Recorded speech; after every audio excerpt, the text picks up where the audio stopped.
Hello friends, welcome to the study IQ's YouTube channel. मेरा नाम है विशाल चौहान और हिस्ट्री की अपनी इस सीरीज में आज हम एक और बहुत इंपॉर्टेंट टॉपिक पढ़ने जा रहे हैं। आज हम पढ़ेंगे जापानीज इंपेरियलिज्म। आज के टॉपिक पर बढ़ने से पहले मैं स्टूडेंट्स को बताना चाहूंगा कि अगर उन्होंने अभी तक मेरे प्रीवियस सेशंस नहीं देखे हैं so make sure you watch all those previous sessions. Study IQ के चैनल पर जाइएगा, आपको वहां पर मेरे नाम से प्लेलिस्ट मिल जाएगी, या अगर आप सिंपली यूट्यूब के सर्च बार पर मेरा नाम लिखते हैं विशाल चौहान तो स्टडी आईक्यू की प्लेलिस्ट आपको मिल जाएगी वहां पर। राइट। पिछले सेशंस आपको देखना बहुत ज़रूरी है और मैं हर बार बोलता हूं क्योंकि अगर आप पिछले सेशंस नहीं देख पाएंगे तो आप नहीं समझ पाएंगे मेरे पढ़ाने की फिलॉसफी को। आप नहीं कनेक्ट कर सकेंगे कि किस तरह हम ज़्यादा से ज़्यादा फैक्ट्स तो इकट्ठा कर ही रहे हैं, लेकिन हमारा मेन एम्फोसिस है कॉन्सेप्ट बिल्डिंग पर, ताकि किसी भी एग्जामिनेशन में अगर हम बैठें तो एग्जामिनर हमें स्टंप ना कर सके। So make sure you watch all those previous sessions. जैसे कि आज का टॉपिक है हमारा Japanese imperialism. So new imperialism में जापानीज इंपेरियलिज्म समझना है आज हमें। तो आप न्यू इंपेरियलिज्म नहीं समझेंगे, अगर अफ्रीका को किस तरह जो है वो बांटा गया यूरोपियन शक्तियों द्वारा, वो अगर आप नहीं समझते हैं, चाइना के ऊपर किस तरह इंपेरियलिस्टिक शक्तियों का इन्फ्लुएंस रहा, वो अगर आप नहीं समझेंगे तो आप आज के टॉपिक से नहीं कनेक्ट कर पाएंगे। So make sure you watch all those previous sessions ताकि आज का टॉपिक और आगे आने वाले टॉपिक्स के साथ आप सही तरीके से जुड़े रहें। राइट। उसके अलावा जो मैं क्वेश्चंस पूछता हूं उसका उनके जवाब आप मुझे कमेंट के माध्यम से जरूर देंगे और अपना फीडबैक जरूर प्रोवाइड करेंगे। आपको वीडियोस अच्छी लग रही हैं, बुरी लग रही हैं, क्या बात सही लगी, क्या बात गलत लगी, ऑनेस्टली आप अपना मुझे फीडबैक जरूर देंगे। उसके अलावा वीडियोस को शेयर करें, बहुत ज़रूरी है। इन वीडियोस को आप ज़्यादा से ज़्यादा बच्चों तक पहुंचाएं ताकि जो लाइक माइंडेड जितने भी क्राउड है वो जुड़ सके एक साथ। राइट। उसके अलावा अगर आप चाहते हैं कि आप अपने घर के कंफर्ट जोन में बैठ के एक एप्लीकेशन के माध्यम से थरो कोर्स सीएससी का फॉलो करें, सो स्टडी आईक्यू आपके लिए लेकर आया है complete course for civil service examination.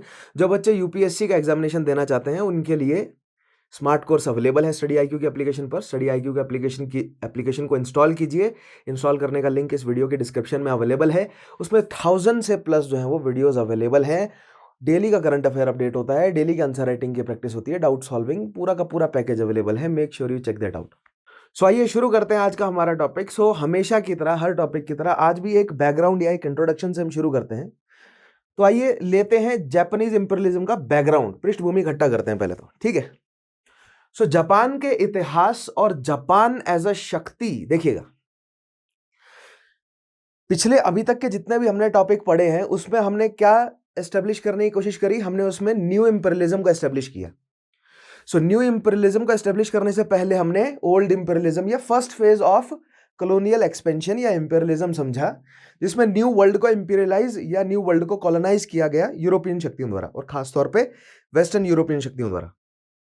उसके बाद हमने देखा कि after the French revolution and after the Napoleonic Wars decolonisation हुआ कहां पर, लैटिन अमेरिकन कंट्रीज में। और फिर यूएस मतलब यूएस की आज़ादी यानी कि रेवोल्यूशन के बाद, अमेरिकन रेवोल्यूशन के बाद वहां पर जो है वो यूएस का इन्फ्लुएंस एस्टेब्लिश हुआ। तो ये हम पिछले ही टॉपिक्स में कवर कर चुके हैं। उसके अलावा हमने देखा कि इंडस्ट्रियल रेवोल्यूशन का हिट जब मेनलैंड यूरोप पे हुआ मिड 19th सेंचुरी में, सो किस तरह नए नेशंस डेवलप होते हुए नजर आए हमें, इटली और जर्मनी के रूप में, और किस तरह इटली, जर्मनी और ऑलरेडी 4 हमारे या 5 हमारे जो वेस्टर्न यूरोपियन शक्तियां हैं, नीदरलैंड्स यानी कि duchess, Britain, French, Spanish, Portuguese, right, उसके अलावा इटली और जापान, ये सातों लोगों ने जुड़कर किस तरह अफ्रीका को कॉलोनाइज किया, मेनलैंड अफ्रीका को कॉलोनाइज किया। पहले केवल अफ्रीकन कोस्टलाइन कॉलोनाइज थी 1880 तक, लेकिन 1880 से 1914 तक के बीच मेनलैंड अफ्रीका को कॉलोनाइज किया गया। उसके बाद एशिया के बारे में हमने समझा। एशिया में भारत तो किस तरह भारत को किस तरह कॉलोनाइज किया गया है वो तो मैंने आपको मॉडर्न हिस्ट्री में समझाया ही। लेकिन उसके अलावा साउथ ईस्ट एशिया में Dutch east Indian company, right, Indo China यानी कि वियतनाम, लाओस, कंबोडिया में फ्रेंच कॉलोनीज, सियाम किस तरह एक न्यूट्रल लैंड रहा, बर्मा को कॉलोनाइज किया ब्रिटेन ने, फिलीपींस को मैंने आपको बताया, फिलीपींस पहले स्पेन की कॉलोनी थी और फिर यूएस ने स्पेन से छीन ली आफ्टर अमेरिकन स्पेनिश वॉर, ये स्पेनिश अमेरिकन वॉर, राइट।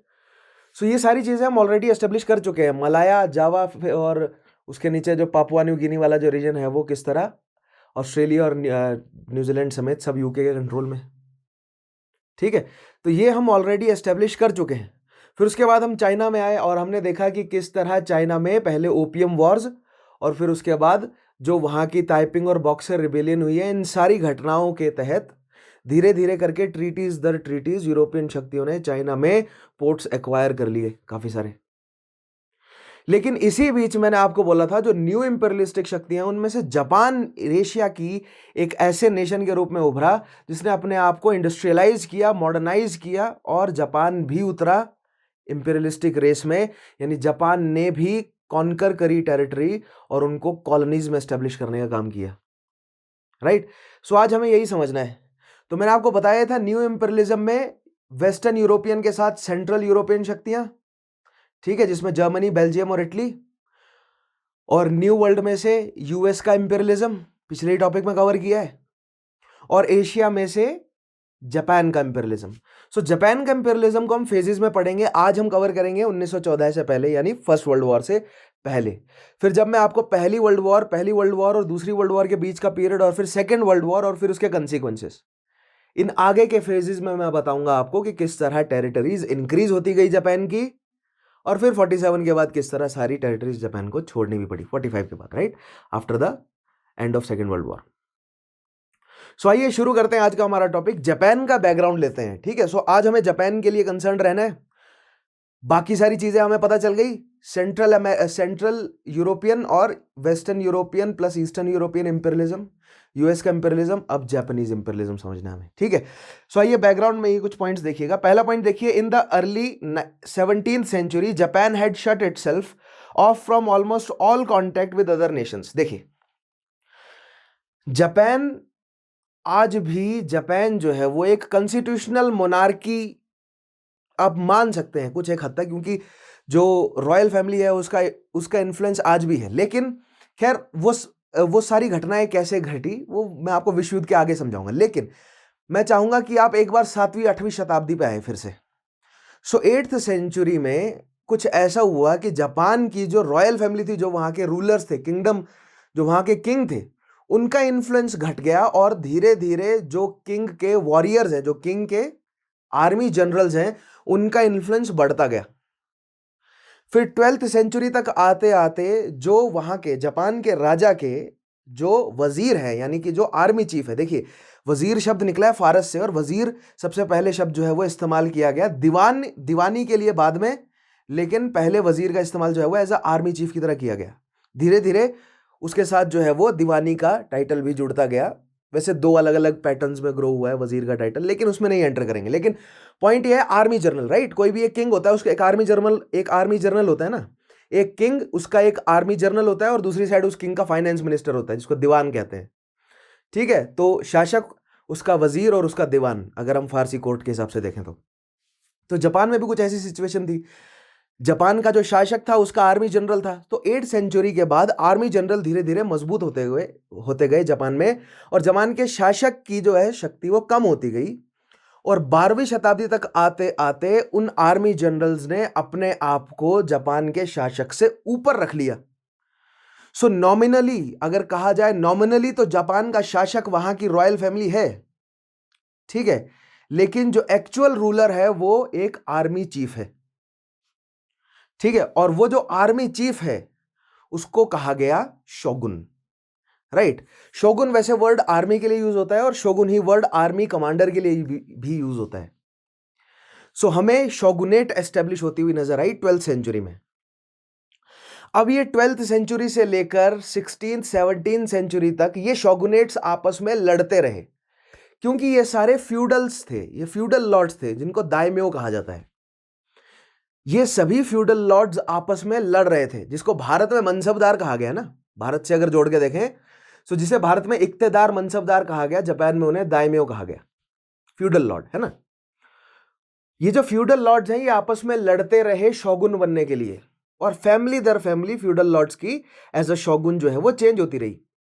शासक वही रहा, 8वीं 7वीं सेंचुरी से जापान का शासक फैमिली वही है, उनकी कैपिटल क्योटो में बैठे हैं वो चुपचाप, ठीक है। लेकिन शोगुनेट जो है वो एक दाइम्यो से दूसरे दाइम्यो शिफ्ट होती गई, ठीक है।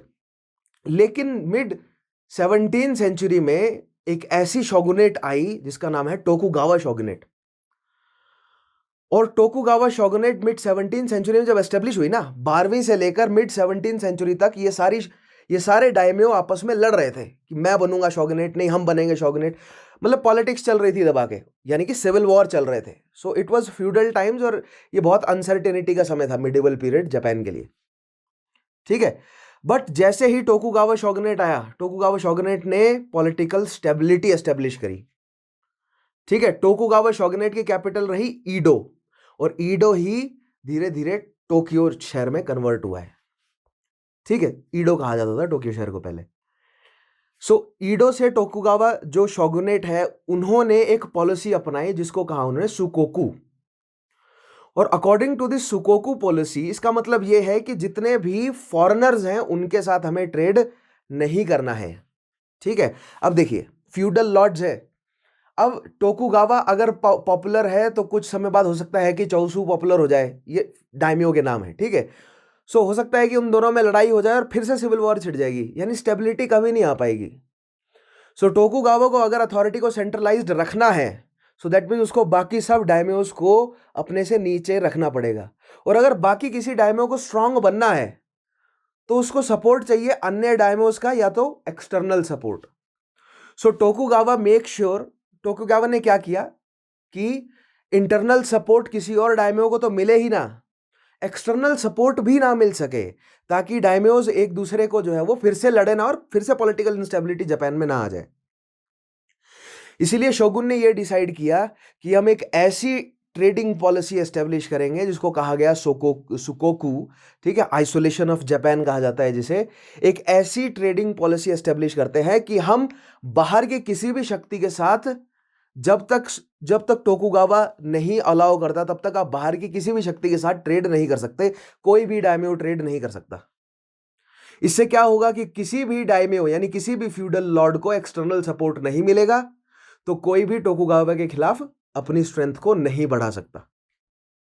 समझ रहे हैं आप, ये इसकी पॉलिटिक्स थी। सो इसके तहत Japan has isolated itself from outer world, यानी कि जापान वही करना चाहता था, जापान एक्सपोर्ट बढ़ाना चाहता था और इंपोर्ट घटाना चाहता था।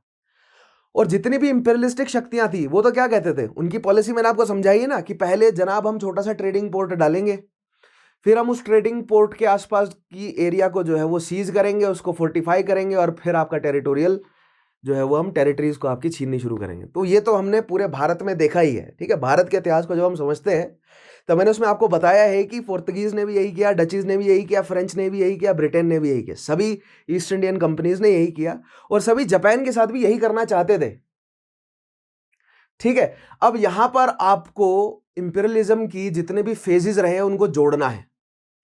जो शुरुआती यानी 16th-17th सेंचुरी के जो इंपीरियलिस्टिक थे, जो भी एक्सपेंशनिस्ट थे उस समय के, जिसमें से सबसे पावरफुल था पुर्तगाल, फिर फॉलोड बाय पुर्तगाल डच, और फिर डचों को फॉलोड करते हुए फ्रेंच और ब्रिटेन जो है वो जापान तक पहुंचे, ये साउथ ईस्ट एशिया तक पहुंचे।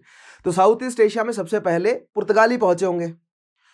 तो पुर्तगालियों के लिए इन आर्पेलेगोज या इन आइलैंड्स को कंट्रोल करना जरूरी इसलिए था क्योंकि आइलैंड्स से आप नेटिव्स को आसानी से हरा सकते हो, और एक बार अगर आप आइलैंड को कंट्रोल कर लो तो फिर कोई और उस आइलैंड को आपसे छीन नहीं सकता, ठीक है। आइलैंड के ये फायदे हैं, क्यों, आइलैंड जो है वो हर डायरेक्शन से ओपन रहता है ना, सो वो अटैक के लिए भी हर डायरेक्शन से ओपन है, और हर डायरेक्शन से ओपन है तो आप डिफेंस भी हर डायरेक्शन पे इकट्ठा कर सकते हो। तो वो तो एक स्ट्रेटेजिस्ट के ऊपर डिपेंड करता है कि कैसे उसने अपने ऑफेंस और डिफेंस को अरेंज किया है।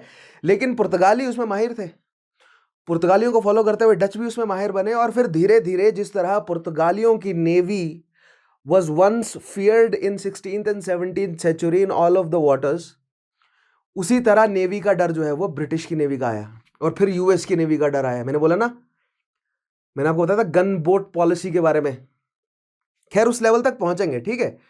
सो मैंने आपको बताया शुरुआत में 16th-17th सेंचुरी में पुर्तगालियों की नेवी स्ट्रांग, फिर धीरे धीरे जो शिप्स हैं उनके ऊपर हथियार यानी कि गन्स, बैरल्स वगैरह माउंट करनी शुरू कर दी, ठीक है, यानी तोप वगैरह माउंट कर रही, आर्टिलरी माउंट करनी शुरू कर दी। और फिर मिड 19th सेंचुरी तक आते आते इंडस्ट्रियल रेवोल्यूशन की वजह से शिप्स जो हैं वो मेटल की हो गई, राइट, मेटालिक शिप्स हो गई, उनके बाहर जो है वो मेटल के आर्मर एस्टेब्लिश हो गए, और बड़े बड़े शिप्स, सबमरीन वगैरह ये सब आ गई। दैट मीन्स इंडस्ट्रियल रेवोल्यूशन का फायदा उठाकर अपनी आर्मी, अपनी मिलिट्री, अपनी नेवी को स्ट्रांग कर लिया गया यूरोपियंस द्वारा। जब तक यूरोपियंस अपनी आर्मी मिलिट्री नेवी को स्ट्रांग नहीं कर रहे थे तब तक वो चाइना पर भी एक्वायर, चाइना के भी साउथ में ग्वांगझो वाले प्रोविंस में, मैंने बताया ना, केवल वहीं तक सीमित थे। सिमिलरली जापान ने भी तब तक उन्हें एक आधे आइलैंड में ही ट्रेड करने की अनुमति दी थी। सो आइए समझते हैं इन सारी चीजों को। तो आई होप कुछ बेसिक चीजें आपने, शायद हो सकता है कि जापानीज इंपीरियलिज्म पहले पढ़ा भी हो, ठीक है। तो आई होप कुछ बेसिक फंडे मैंने उतारे आपके दिमाग में, और जो पिछले टॉपिक्स की जो पॉइंट मैं लेकर आया हूं वो इसलिए ताकि आपकी मेमोरी जॉग हो जाए, क्योंकि आपको कनेक्ट करते हुए पढ़ना है। अगर आप पिछले टॉपिक से आज के टॉपिक को कनेक्ट नहीं करेंगे तो आप नहीं समझ पाएंगे, कॉन्सेप्ट नहीं तैयार कर पाएंगे। आप फैक्ट इकट्ठा करेंगे तो कभी कमीशन का पेपर नहीं निकलेगा, मेंस नहीं लिख पाएंगे आप अच्छे से, ठीक है। खैर, नाउ बैकग्राउंड में देखिए, पहला पॉइंट था, in the early 17th century Japan had shut itself from almost all contact with the nation. ठीक है, 1636-39 के आसपास ये सुकोकू लिखा गया, किसके द्वारा? टोकुगावा शोगुनेट द्वारा, ठीक है। Under the rule of Tokugawa shogunate the society was tightly ordered. A shogun या military dictator parcelled out land to the lords. The peasants worked for and lived under the protection of their lord with samurai and his samurai. This rigid system kept Japan free from civil war. Relative peace and prosperity reigned for 2 centuries. Tokugawa shogunate 1867 तक रहा, ठीक है। 1639 के आसपास उन्होंने सुकोकू establish किया, और उससे पहले 1600s के शुरुआती डेकेड्स में टोकुगावा एस्टेब्लिश हो गया था, यानी 17th सेंचुरी के शुरुआती डेकेड्स में, ठीक है। 1612 के आसपास डेट जो है वो स्पेकुलेट की जाती है। खैर, इतना डीप में नहीं जाना हमें बेसिक एसेंस समझनी है क्या है। सो यहां पर टोकुगावा शोगुनेट ने एक पॉलिटिकल स्टेबिलिटी लेकर आया। क्यों? क्योंकि एक्सटर्नल ट्रेड नहीं होने दिया। 17th 18th सेंचुरी में कौन यूरोपियन शक्तियां हैं जो ट्रेड कर रही हैं, मतलब कौन है एक्सटर्नल फोर्सेस? जापान के लिए एक्सटर्नल फोर्सेस क्या है? सो जापान के इमीडिएट पड़ोसी हैं कोरियन, तो कोरिया के साथ जापान का पुराना रिलेशन ऑब्वियसली रहा होगा। जापान के इमीडिएट पड़ोसी हैं चाइना, तो चाइना के साथ पुराना रिलेशन ऑब्वियसली रहा होगा जापान का, और रहा भी है, ठीक है। और जापान के इमीडिएट पड़ोसी हैं साउथ ईस्ट एशिया के आर्पेलेगो आइलैंड्स वगैरह, राइट, फिलीपींस वगैरह, और ये सब आइलैंड्स है, ये इन सब का रिलेशन जापान के साथ ट्रेड रिलेशन रहा है।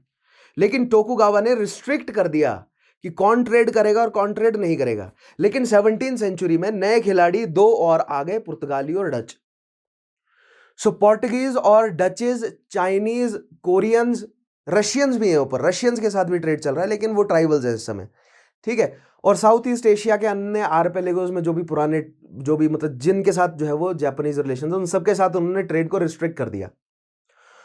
और जापान में जो फ्यूडल सिस्टम है उसके तहत सबसे ऊपर होता है, सबसे ऊपर वैसे तो किंग होता है, एम्परर होता है, एम्परर के नीचे उसकी काउंसिल होती है, काउंसिल के नीचे शोगुन, शोगुन के नीचे डायम्यो, डायम्यो के नीचे सामुराई, सामुराई के नीचे पीजेंट्स, और पीजेंट्स के नीचे मर्चेंट्स, ठीक है। पीजेंट्स के नीचे होता है मर्चेंट्स, ध्यान रखिएगा, जापान की सोसाइटी में पीजेंट्स के नीचे थे मर्चेंट्स, यानी ये हायरार्की है उनकी, ठीक है।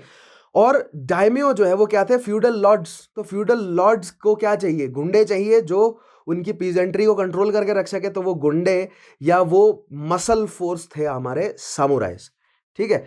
सामुराई एक ऐसी वॉरियर क्लास थी सोसाइटी की, जापानीज सोसाइटी की, जो कि अपने लॉर्ड्स के लिए लड़ते थे, और सामुराइज के लॉर्ड्स थे डायम्योस, और डायम्यो में सबसे सुपीरियर था कौन?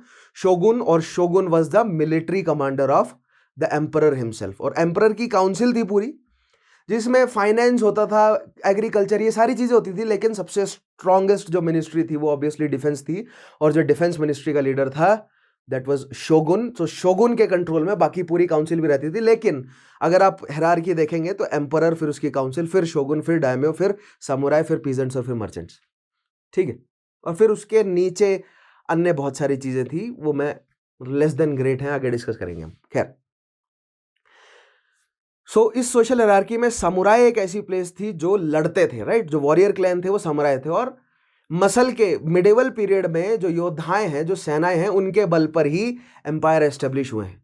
तो ये सामुराई अपने डायम्यो के लिए मरने के लिए तैयार होते थे, और एक ये जो सामुराई है ना, इनके जीवन का एक बहुत बेहतरीन कोड है जिसको बुशिदो कहा जाता है, right. They live by a code, एक सम्मान का कोड था इनका। इनफैक्ट जापान के समाज में इतना बड़े लेवल पर था ये जब सम्मान का सीन कि अगर कोई व्यक्ति, कोई सैनिक या कोई समुराई अगर युद्ध में हार गया है तो शर्म के मारे उसको अपनी जान खुद लेनी पड़ती थी। ठीक है, या अगर आपको ऐसा लग रहा है कि आपने कोई शर्मनाक काम किया तो आप अपनी जान खुद ले ले। ठीक है, ऐसा जो है वो मतलब प्रावधान था वहां पर जापान के समाज में। लेकिन जापान के समाज की इतनी बात नहीं करेंगे, जापान के सोशल हिस्ट्री के ऊपर हमारा जो है वो अभी नहीं है कंसर्न। हमारा कंसर्न है इंपीरियलिस्टिक कंट्रोल किस तरह जापान ने एस्टेब्लिश किया। ठीक है, सो यहां से इन पहले बैकग्राउंड में हमने ये समझा कि टोकुगावा शोगुनेट 17वीं सेंचुरी में जापान में एस्टेब्लिश हो गई है।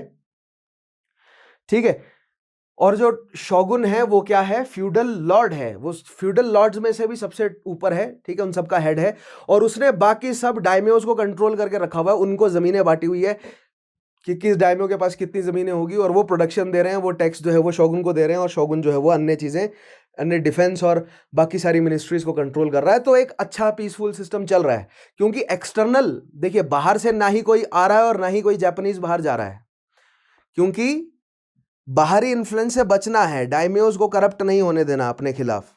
ठीक है, यही शोगुन चाहता है। खैर, नेक्स्ट पॉइंट देखते हैं अब। Now Japan ends it's isolation. अब ये जो आइसोलेशन की पॉलिसी है, ठीक है, इकोनॉमिक आइसोलेशन की पॉलिसी है जापान की, जिसको सुकोकू कहा उन्होंने, इसको जापान ने खत्म कैसे किया। अब जापान तो यही चाहता था कि ये आइसोलेशन बना रहे और अगर ट्रेड हो भी तो केवल एक्सपोर्ट हो, इंपोर्ट ना हो। मर्केंटाइल इकोनॉमी जापान भी भली भांति जानता था, लेकिन 17वीं सेंचुरी तक जापान की जो सामुराइज है वो स्ट्रांग थे।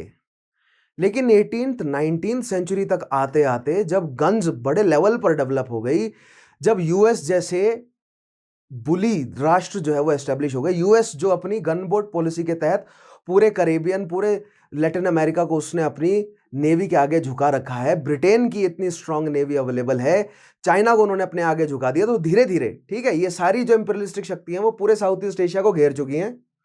सो जापान कैसे बच सकता था। ठीक है, तो ये जो इंपीरियलिस्टिक शक्तियां हैं ये जापान के दरवाजे तक 17वीं सेंचुरी से ही खड़ी थी, और पुर्तगालियों को पहले और फिर उसके बाद डचेस को कुछ प्रेजेंट डे जो नागासाकी है वहां पर एक छोटा सा एरिया दे भी दिया था कि आप यहीं पर ही ट्रेड करेंगे और यहां से आगे नहीं निकल सकते। ठीक है, सो पहले पुर्तगालियों को दिया गया, फिर पुर्तगालियों के बाद डचेस के पास वो रहा, वहीं पर ही चाइनीज भी ट्रेड करते थे। ठीक है, नागासाकी अगर आप देखेंगे तो जापान के बिल्कुल सदर्न पॉइंट में है। ठीक है, मतलब सदर्न आइलैंड्स का हिस्सा है नागासाकी। सो अब यहां पर देखिए, अब जो भी जितने भी यूरोपियन शक्तियां हैं वो 17वीं सेंचुरी से दरवाजे पे खड़ी थी जापान की कि अपने पोर्ट्स हमारे लिए खोल दो, हमें अपने पोर्ट्स पे ट्रेड करने दो, ताकि हमारे पास जो सामान तैयार है हमारी इंडस्ट्रीज में, पहले हमारी मैनुअल इंडस्ट्रीज और फिर हमारी मशीनी इंडस्ट्रीज, हमारे पास जो सामान तैयार है उन्हें खरीद लो।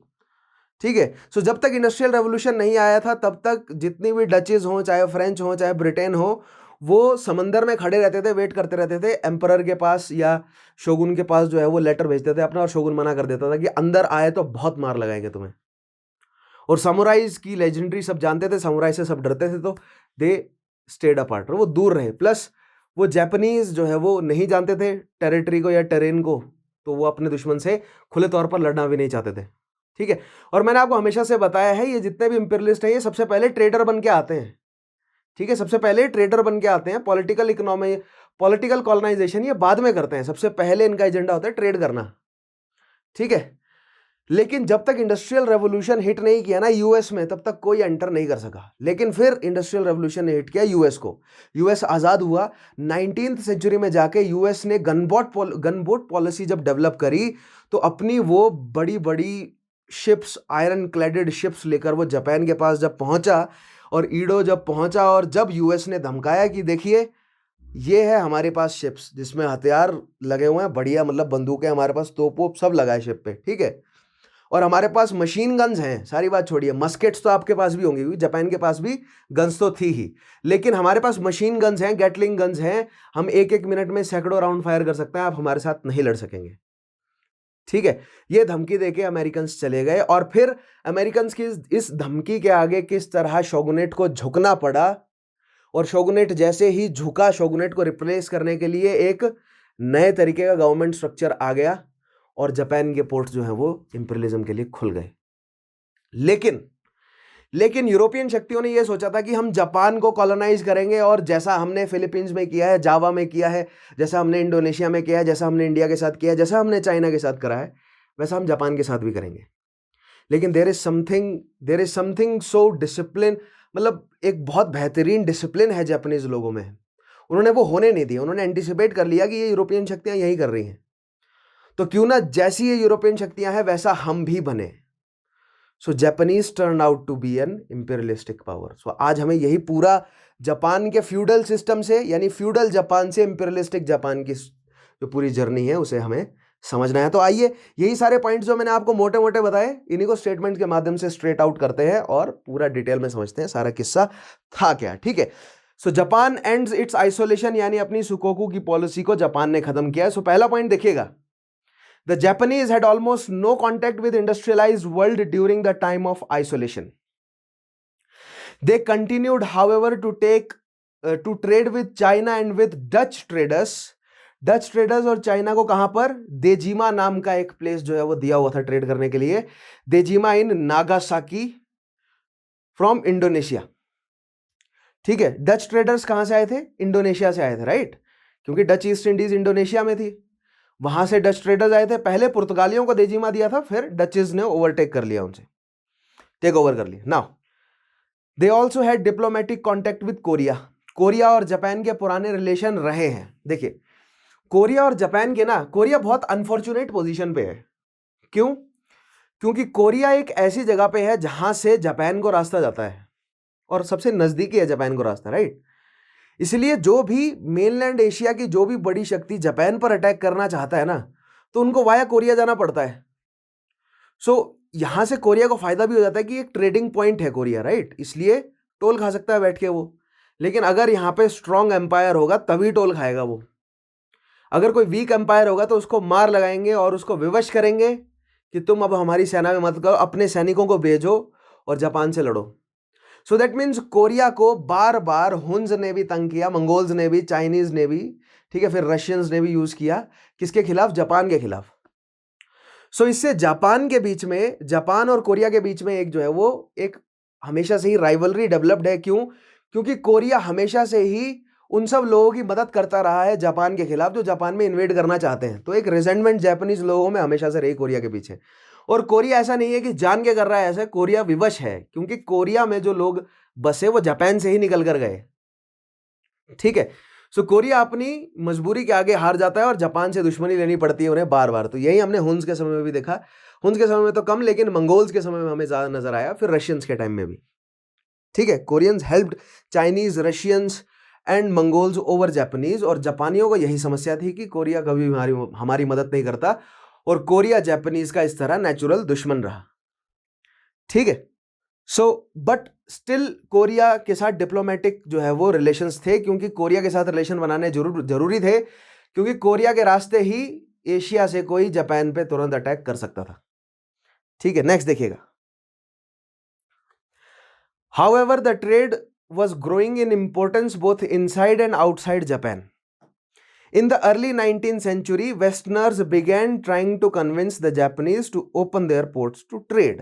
अब देखिए 17th सेंचुरी में जो है वो, मिड 17th सेंचुरी के बाद जो है वो आइसोलेशन शुरू किया, लेकिन फिर भी देजिमा वाला एरिया डचेस के पास है, यानी कि जो वेस्टर्न टेक्नोलॉजी है वो जापान में इंट्रोड्यूस हुई।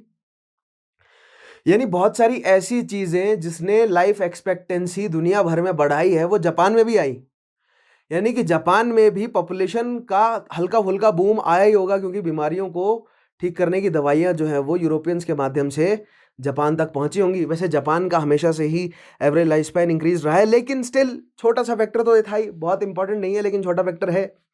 लेकिन पॉइंट ये है कि जिस तरह की भुखमरी एशिया में, India, south east Asia, China हो, चाहे यूरोपियन अरेबियन कंट्रीज हो, हर जगह थी 18th 19th सेंचुरी में, वही हाल जो है वो जापान में भी था। और जिस तरह एनलाइटमेंट एक एक करके हर कॉन्टिनेंट में फैला, वो एनलाइटमेंट जापान में भी आया।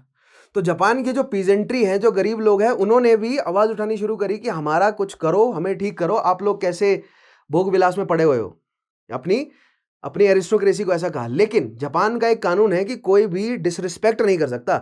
समुराइज को इतनी छूट थी कि समुराइज को अगर आप हल्का सा भी डिसरिस्पेक्ट करता है, अगर समुराइज से नीचे का कोई भी व्यक्ति, समुराइज से सोशली अगर नीचे कोई व्यक्ति, अगर समुराई को हल्का सा भी अगर कोई डिसरिस्पेक्ट करता है तो समुराइज के पास पूरा हक था कि अपनी स्वॉर्ड वो निकालें और उसको मार दें, ठीक है, और कोई कुछ नहीं कर सकता था। लेकिन स्टिल लोगों ने बात बोलनी शुरू करी कि हम गरीब हैं, हम भूखमरी से फैले हुए हैं, अकाल पड़ रहे हैं, कुछ करो, कुछ ऐसे इकोनॉमिक रिफॉर्म्स लेकर आओ। एक तो ये प्रेशर था कि जापान वाज पुअर, और जापान जो है वो एक बहुत खराब इकोनॉमिक जो है वो दौर से गुजर रहा था, जिससे जो शोगुनेट है उस पर प्रेशर बढ़ रहा था कि हमें कुछ नए इकोनॉमिक रिफॉर्म्स लाने पड़ेंगे। और नए इकोनॉमिक रिफॉर्म्स दरवाजे पे खड़े था। कौन थे वो? यूरोपियंस, जो कह रहे थे कि हमारे लिए पोर्ट्स खोल दो, हम वर्ल्ड ट्रेड में आपको जोड़ देंगे। और ये बात डचीज ने भी बोली थी, लेकिन प्यार से बोली थी कि आप हमारे लिए दरवाजा नहीं खोलेंगे ना, तो आज तो हम प्यार से बोल रहे हैं, लेकिन कल कोई खड़काता हुआ आएगा बहुत जोर से, कल कोई फोर्स का यूज करके आपसे जो है वो आपकी पूरी टेरिटरी को छीन लेगा। इससे बढ़िया आप जो ये पूरा ग्लोबल सिस्टम चल रहा है ट्रेड का, इसमें भागीदार बने। अगर आप नहीं बनते हैं तो आपको बहुत नुकसान होगा। ये प्रेशर भी था टोकुगावा पे कि कोई हमें पीट ना जाए, ठीक है। अभी तक तो हम स्ट्रांग थे, हमारी मिलिट्री स्ट्रांग थी, क्योंकि मंगोल्स जिनका एम्पायर जितना भी बड़ा हो, लेकिन जापान को वो कंट्रोल नहीं कर सके। सो जापान और जापानीज और मंगोल्स की जो पूरे फाइट रही है, या मंगोल्स जो किस तरह कॉन्कर करना चाहते थे जापान को बट कामयाब नहीं हो सके, उस पर मैं एक अलग सेशन लूंगा। लेकिन पॉइंट ये है कि जापानीज का नाम था कि वो अजय हैं, लेकिन वो तब तक अजय थे जब तक medieval weapons, medieval battle tactics की बात थी। मॉडर्न समय में हथियार है, ठीक है, जापानीज सामुराइज बहादुर हैं, लेकिन जो लेड है ना, जो हथियार है, उन्होंने बहादुरी के लिए जगह नहीं छोड़ दी। अब जिसके पास बड़ा इकोनॉमी, जिसके पास बड़ी इकोनॉमी और जिसके पास ज्यादा हथियार, वो जो है वो शासन कर सकता है, ठीक है। ये गेम आ गई। नेक्स्ट देखिएगा। इन the early 19th century, Westerners began trying to convince the Japanese to open their ports to trade. British, French, Russian and American officials occasionally anchored off the Japanese coast, ठीक है। Japanese coast में अपनी ships लगाकर रख देते थे ये, और जापान के जो ईडो में बैठे हैं शोगुन, ठीक है, या वहां की जो सरकार है जिसको बुकोफू कहा जाता है, वेट करते थे कि वो हमें आने दे अंदर, लेकिन कभी भी उन्होंने अलाउ नहीं किया। Like China, however, Japan repeatedly refuse to receive them. Then in 1853, अब 1853 में US commodore Matthew Perry took 4 ships into what is now Tokyo Harbor. The Japanese were astounded by these massive black wooden ships that were powered by steam. अब US commodore Matthew peri आते हैं अपनी बड़ी बड़ी ships लेकर। अब यहां पर गन बोट पॉलिसी का इस्तेमाल किया जाता है, ठीक है।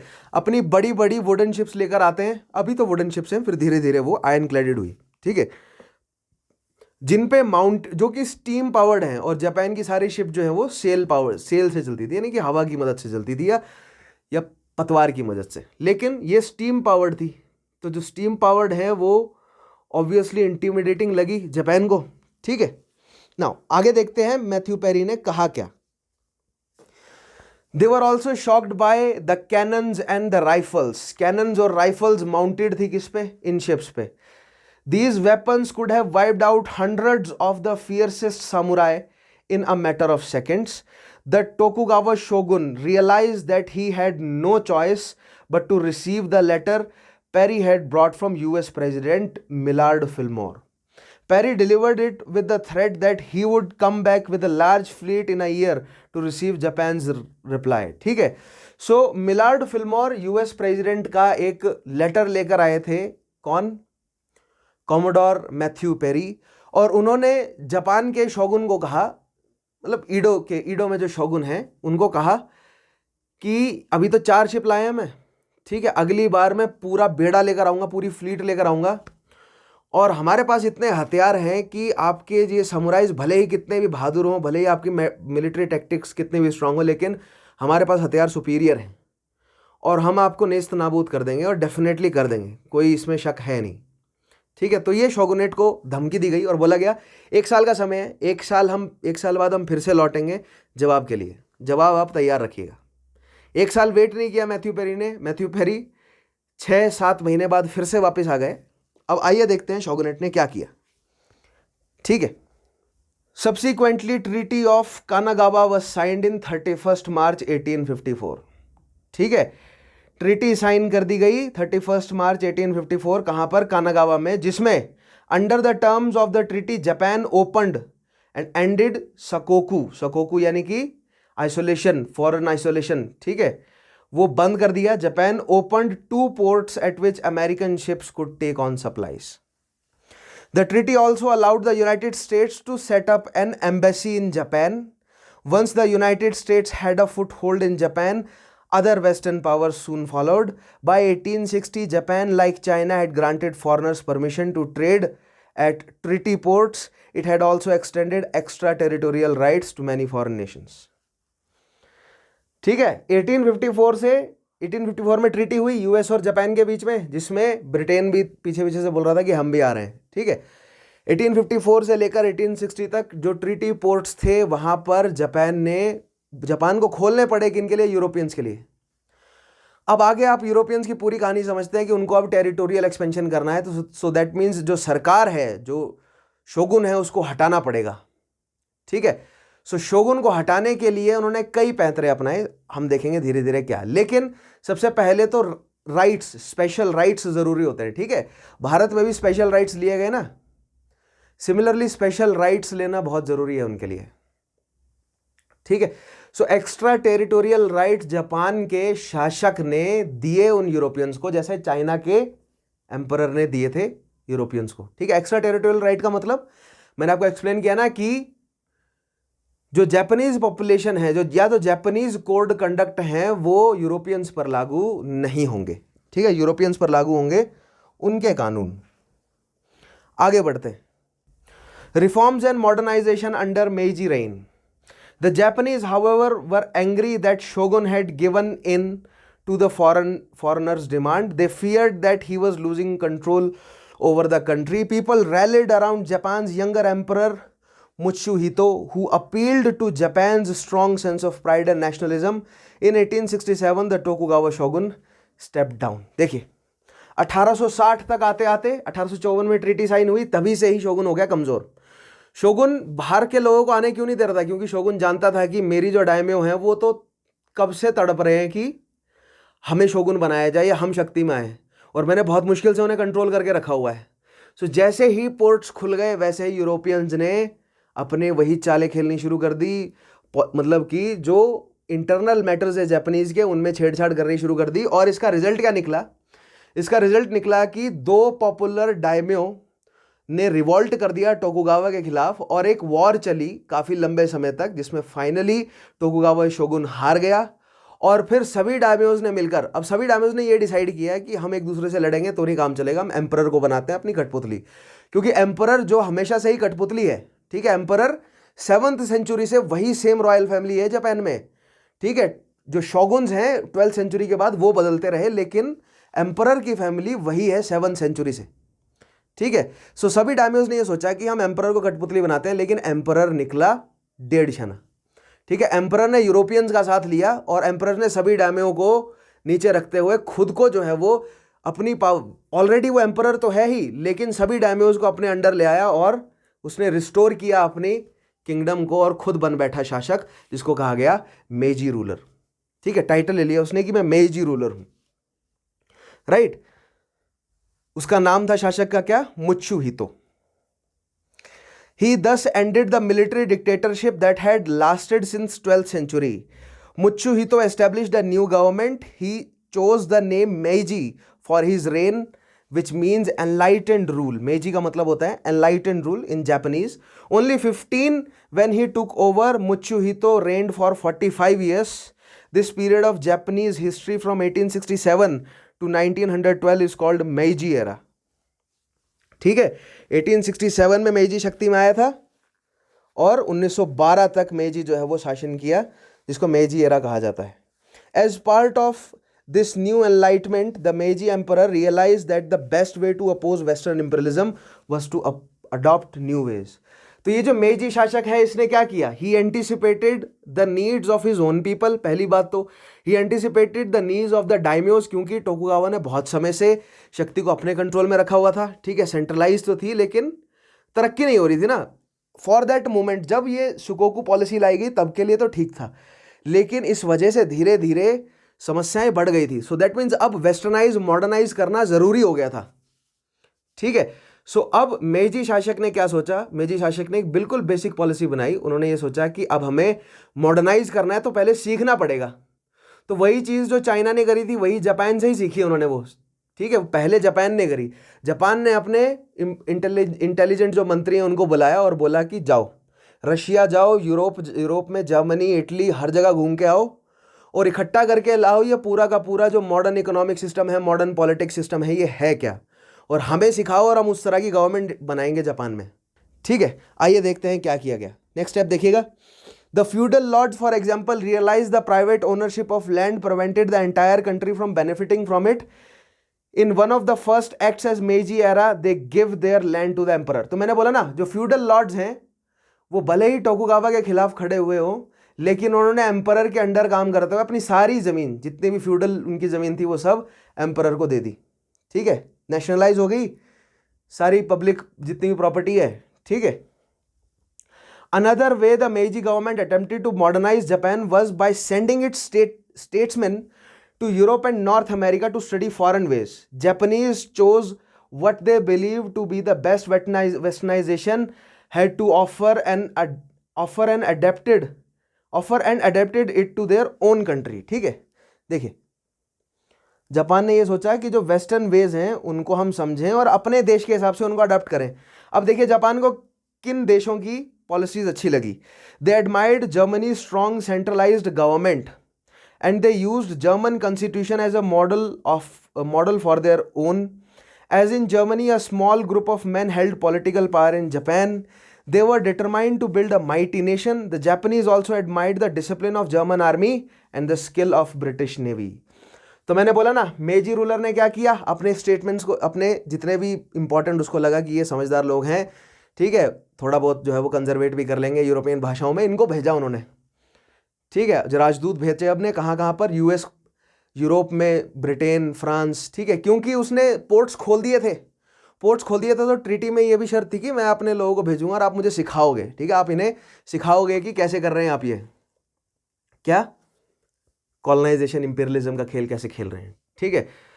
सो जापान को क्या बातें पसंद आई, जापान को बातें पसंद आई जर्मनी की। ठीक है, जर्मनी में एक बहुत सेंट्रलाइज्ड शक्ति थी।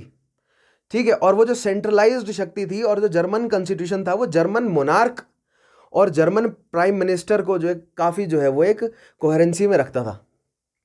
ठीक है, जो ब्रिटेन का सिस्टम था वो बहुत ज़्यादा कैपिटलिस्ट है। वहाँ पर ब्रिटेन जो छोटे छोटे, यानी कि डिसेंट्रलाइज्ड है। ब्रिटेन की पार्लियामेंट बहुत ज़्यादा डिसेंट्रलाइज्ड है as compare to Germany. Germany की जो काउंसिल है या जो उनकी गवर्निंग पार्लियामेंट है वो बहुत ज़्यादा सेंट्रलाइज्ड है। हैंडफुल ऑफ पीपल पूरे जर्मनी को उस समय चला रहे थे and no one had the problem, किसी को समस्या नहीं थी उससे। लेकिन ब्रिटेन में डिप्लोमेसी बहुत कॉम्प्लिकेटेड थी। ठीक है, रीजनल डिप्लोमेसी बहुत ज़्यादा थी, दैट मीन्स फ्यूडल नेचर था काफ़ी ज़्यादा। सो जापान फ्यूडेटरी सिस्टम से बाहर आया था, वो सेंट्रलाइज्ड अथॉरिटी उनको अपीज करी। तो जापान ने जर्मनी के कॉन्स्टिट्यूशन को अडॉप्ट किया और जर्मनी के कॉन्स्टिट्यूशन के बेसिस पर 1889 में उन्होंने अपना कॉन्स्टिट्यूशन लिख लिया। ठीक है, उसके अलावा जर्मन आर्मी का डिसिप्लिन और ब्रिटिश नेवी की स्किल्स जो है वो अडॉप्ट करनी शुरू करी। किसने? जापान ने। They attempted to imitate these European powers as they modernise their military. Japan adopted the American system of universal public education and required that all Japanese children attend school. US का universal education system जो है वो adopt किया Japan ने और सभी बच्चों को एजुकेशन प्रोवाइड करी। There teachers often included foreign experts. ठीक है, आगे बढ़ते हैं। Students could go abroad to study as well. The emperor also supported industrialization in Japan. अब नेक्स्ट चीज क्या हुई, जापान में इंडस्ट्रियलाइजेशन बढ़ा। मेजी रूलर ने डिप्लोमेट भेजे बाहर का सारा सिस्टम समझा यूरोप का और अपने कॉन्स्टिट्यूशन को जर्मन कॉन्स्टिट्यूशन के अकॉर्डिंग डेवलप किया। ठीक है, कॉन्स्टिट्यूशनल मोनार्की जापान में आ गई जैसी जर्मनी में थी। सेंट्रलाइज्ड कॉन्स्टिट्यूशनल मोनार्की जापान में आ गई ताकि एक सेंट्रल अथॉरिटी बने। उसके बाद जापान ने जर्मनी की आर्मी की तरह अपनी आर्मी को डिसिप्लिन किया। जापान ने ब्रिटेन की नेवी की तरह अपनी नेवी को स्ट्रॉन्ग करने और स्किलफुल बनाने की कोशिश करी। उसके बाद यूएस से उन्होंने उठाया एजुकेशन सिस्टम और अपने एजुकेशन सिस्टम को रिफॉर्म किया। ठीक है, तो these are the reforms made by Meiji era, made in Meiji era. ठीक है, नेक्स्ट देखिए। उसके बाद एम्परर ने सपोर्ट किया इंडस्ट्रियलाइजेशन को। Either early 20th century Japanese economy had become as modern as any in the world. The country built its first railroad line in 1872. The track connected Tokyo, the national capital, with the port of Yokohama, 20 miles to the south. By 1914, Japan had more than 7,000 miles of rail. ठीक है, 1872 के बाद 1914 तक 7,000 miles of rail. देख रहे हैं आप कितनी जल्दी, मैंने आपको बोला ना, इंडस्ट्रियल रेवोल्यूशन को बूम प्रोवाइड करता है ट्रांसपोर्ट कम्युनिकेशन सिस्टम। तो अब अगर आप रेलवेज को तुरंत जल्दी से जल्दी डेवलप करते हैं तो इंडस्ट्रियल रेवोल्यूशन भी डेवलप होगा। सो ये प्रोपोर्शनल है एक दूसरे के, ठीक है, डायरेक्टली है। और यानी कि इंडस्ट्रियल रेवोल्यूशन में बूम आएगा तो रेलवे लाइन जो है वो तेजी से बिछेगी, रेलवे लाइन तेजी से बिछेगी तो इंडस्ट्रियल रेवोल्यूशन में बूम आएगा। जापान ने प्रोड्यूस करना शुरू किया, जापान ने एक्सपोर्ट बढ़ाया, जापान ने इंपोर्ट घटाया। सो ऐसी सिचुएशन में जब कोई एक्सपोर्ट बढ़ाता है और इंपोर्ट घटाता है तो उसके पास क्या बढ़ जाता है? उसके पास बढ़ जाता है सरप्लस। और जब सरप्लस बढ़ जाता है तो ऐसे में क्या चाहिए होता है? ऐसे में चाहिए होता है नया मार्केट। और नया मार्केट किस तरह का जो है वो सबसे ज्यादा सूटेबल है मर्केंटाइल इकोनॉमी को? वो है कॉलोनियल मार्केट। यानी अब जापान को भी क्या एस्टेब्लिश करनी थी? अपनी कॉलोनी। तो यही सेम पैटर्न आपने यूरोप में भी देखा, यही सेम पैटर्न हमने यूएस में भी देखा, और वही सेम चीज जापान के साथ हुई। जापान ने अपने आप को मॉडर्नाइज किया, इंडस्ट्रियलाइज किया। जैसे इंडस्ट्रियलाइज किया, जापान को कॉलोनीज की जरूरत पड़ गई, और अब जापान ने आस पड़ोस के देशों को धरना शुरू कर दिया। ठीक है, इसको कहा है हमने जापानीज इंपीरियलिज्म। सो जापान को इंपीरियलिस्टिक बनने के लिए सबसे पहले अपने फ्यूडल सिस्टम को हटाना पड़ा। ठीक है, उसके अलावा उन्होंने ग्लोबल ट्रेड के लिए अपने पोर्ट्स को खोला।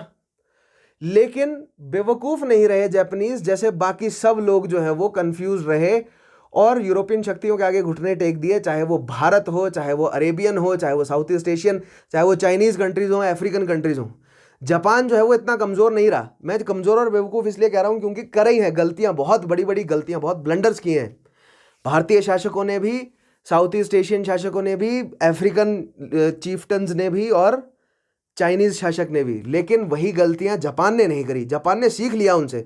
एक्चुअली जापान बहुत क्लोजली मॉनिटर कर रहा था चाइना और साउथ ईस्ट एशिया को काफ़ी लंबे समय से, इसीलिए जो शोगुन है ना उसने अपने आप को आइसोलेट रखा हुआ था।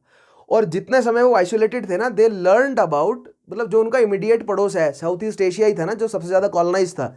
ठीक है, तो वहाँ से उन आइलैंड से वो सीख रहे थे कि चल क्या रहा है, डचेज, ब्रिटेन, ये फ्रेंच, ये सब कर क्या रहे हैं। सो दे वर प्रिपेयर्ड। और फिर उसके बाद मेजी शासक ने तुरंत अपने बंदे बाहर भेजे तो जल्दी से जल्दी नॉलेज एक्वायर करी। इस तरह का कुछ भारतीय शासकों ने नहीं किया। ठीक है, अब मेजी शासक ने ये पहले किया था, चाइना ने फॉलो किया इस पॉलिसी को। किस पॉलिसी को? कि अपने बंदे बाहर भेजो यूरोप में और वहां से सीखो उनकी पॉलिसीज को। ठीक है, भारत में ऐसा कुछ नहीं हो सका और भारत में एक सेंट्रल अथॉरिटी नहीं आ पाई। जिस तरह मेजी ने सेंट्रलाइज कर लिया और सभी डायम्योज ने उसकी मदद करी वहां के शासक की कि हमें तुरंत अपने आप को सेंट्रलाइज करना है, उन्होंने एक अंडरस्टैंडिंग बनाई कि हमें जोड़ना है अभी अपने आप को, अदरवाइज बिक जाएंगे हमें। जैसे इंडोनेशिया को डचेज ने अपने कंट्रोल में किया, इसी तरह फ्रांस या ब्रिटेनिया या यूएस, सबसे बड़ा खतरा था यूएस से, वो हमें छीन लेंगे अभी। ठीक है, हमसे हमारी पॉलिटिकल शक्ति छीन लेंगे। सो ये मैंने आपको पूरा बताया ही।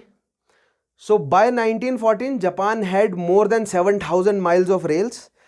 Coal production grew from 500,000 tons in 1875 to more than 21 million tons in 1913. Meanwhile, large state-supported companies built thousands of factories. Traditional Japanese industries such as tea processing and silk production expanded to give the country unique product to trade. अब देखिए Japan की एक और खास बात, मैं Japan की तारीफ में काफ़ी चीज़ें बोल सकता हूँ क्योंकि काफ़ी सारी चीज़ें उन्होंने ठीक करी हैं। अपने खुद के जो प्रोडक्ट्स हैं उनको उन्होंने इंडस्ट्रियलाइज कर दिया। चीन जो है वो चाय प्रोसेस कर रहा था, लेकिन जापान भी चाय प्रोसेस करता था। सो जापान ने अपने चाय की प्रोसेसिंग को इंडस्ट्रियलाइज कर दिया। चीन सिल्क बनाता है बहुत एलीट क्वालिटी का, तो जापान भी सिल्क बनाता है बहुत एलीट क्वालिटी का। जापान ने अपने जितने भी प्रोडक्ट है ना ट्रेडिशनल, उन सबको क्या करा, इंडस्ट्रियलाइज कर दिया, उनको अब मशीनों से प्रोड्यूस करना शुरू किया। और उनके लिए मतलब एक बाकी सभी मार्केट्स के लिए यूनिक था ना, क्योंकि सिल्क जो है वो हाथ से बना रहे थे। अब ब्रिटेन भले ही फैक्ट्रियां लगा लें, देखिएगा, ब्रिटेन भले ही फैक्ट्रियां लगा ले, लेकिन वो कॉटन बना सकते हैं उन फैक्ट्रियों में। सिल्क को प्रोसेस करना और सिल्क पे वो नकाशी करना जो एशियन कंट्रीज के आर्टिस्ट करते थे, वो यूरोपियंस नहीं कर सकते थे। क्योंकि पहली बात, जो उन कपड़ों पे जो कहानियां उन्होंने बुनी हैं वो एशियन फोकलोर्स हुआ करते थे, राइट, वो एशियन कैरेक्टर्स बनाते थे वो। तो जापान ने जब उन्हें अपनी ही एंशियंट जितनी भी उनके फोकलोर्स या जितने भी कैरेक्टर्स हैं उनको मशीनी तौर पर सिल्क पर उतारना शुरू किया, so it was a unique product and it was available in abundance and everybody wanted it. Silk सबको पसंद था यूरोप में, तो जापान के पास एक यूनिक प्रोडक्ट था जो कि वो अब मास प्रोड्यूस कर रहे थे, तो जापान का एक्सपोर्ट ऑब्वियसली बढ़ा ही। यही सेम चीज़ भारत नहीं कर सके। भारत की हस्तकला बहुत खतरनाक थी। ऐसा नहीं है कि भारत सिल्क पर अच्छी नक्काशी नहीं करते थे। बंगाल में एक से एक जो है वो कलाकार आज भी मौजूद हैं, ठीक है, ईस्ट इंडिया में। लेकिन ये जो सब कलाकारी है इसको इंडस्ट्रियलाइज नहीं कर सके। इसमें एक बड़ा कारण यह है कि अंग्रेजों ने होने नहीं दिया। क्यों? क्योंकि जिस तरह सेंट्रल अथॉरिटी धीरे धीरे अंग्रेजों के हाथ में आई भारत में, वहीं सेंट्रल अथॉरिटी जापान में जापानी शासक के हाथ में थी। इसलिए they promoted their own goods और उनका यूनिक कैरेक्टर एक्सपोर्ट बढ़ाया, ठीक है। खैर, नेक्स्ट पॉइंट देखिएगा। Traditional Japanese industry such as tea processing and silk production expanded to give country unique products to trade. Developing modern industries such as shipbuilding and weapon production made Japan competitive with the West.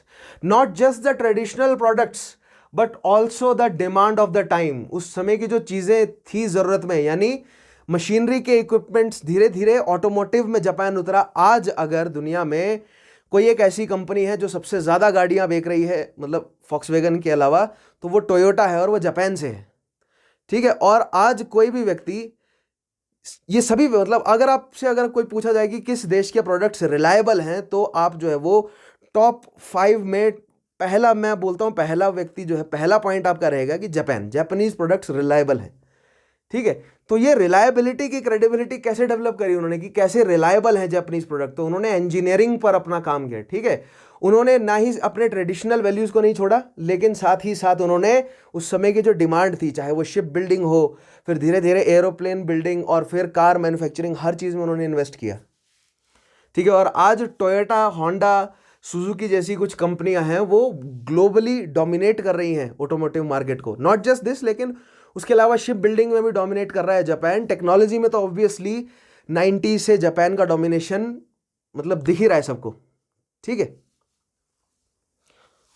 Next चीज देखिएगा, इस तरह का कुछ system Bharat को चाहिए था। और भारत में अभी भी अगर ऐसा मतलब इस तरह की कोई एक सेंट्रल सरकार आ जाए और लोगों के अंदर ये जागृति आ जाए कि उनको क्या करना है, हमें जो है वो टेक्नोलॉजिकल एडवांसमेंट चाहिए। दो चीज़ें, सबसे पहली एनलाइटमेंट, आपको मॉडर्न आइडियालॉजीज जो है वो सभी लोगों तक पहुंचानी पड़ेंगी, और दूसरी इंडस्ट्रियल रेवोल्यूशन। ये दो चीज़ें भारत को बहुत ज़रूरी है इस समय, ताकि भारत की इकॉनमी को रिजेनोवेट किया जा सके। अदरवाइज जिस हिसाब से भारत की पॉपुलेशन बढ़ रही है ना, बहुत समस्याएं बहुत ग्रूसम होने वाली हैं आगे आने वाले समय में, ठीक है।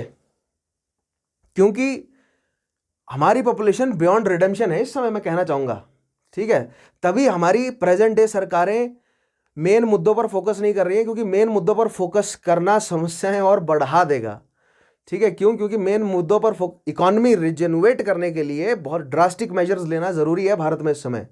और ड्रास्टिक मेजर्स जब लिए जाएंगे तो बहुत बड़ी समस्या आ जाएंगी। और ग्लोबल लेवल पर भारत की वो सिचुएशन नहीं है कि भारत डरा धमका के इंडस्ट्रियल रेवोल्यूशन करे, क्योंकि इंडस्ट्रियल रेवोल्यूशन में बहुत पॉल्यूशन होगा और जितनी भी ग्लोबल शक्तियाँ हैं वो भारत को अभी उस लेवल का पॉल्यूशन करने के लिए मतलब रोक लेगी, नहीं इजाज़त देगी भारत को कि आप उस लेवल का पॉल्यूशन करो। चाइना कर रहा है, लेकिन चाइना बड़ा बुली है, चाइना को रोक नहीं सकता कोई। उसी तरह का इंडस्ट्रियलाइजेशन भारत को भी चाहिए जिस तरह चाइना में आया, जिस तरह जापान में आया, तभी भारत की इकोनॉमी रिजेनोवेट होगी, ठीक है। खैर, आगे बढ़ते हैं। अब जापानीज इंपीरियलिज्म ग्रोज। अब जापान इंपीरियलिज्म बढ़ाएगा अपना, ठीक है, अपना पॉलिटिकल कंट्रोल बढ़ाएगा दूसरी कंट्रीज में। जापान ने फ्यूडल सिस्टम हटा दिया, अथॉरिटी को सेंट्रलाइज कर लिया, अपने आप को मॉडर्नाइज कर लिया, हथियार डेवलप कर लिए, इंडस्ट्रीज डेवलप कर ली, इकोनॉमी को सशक्त कर लिया।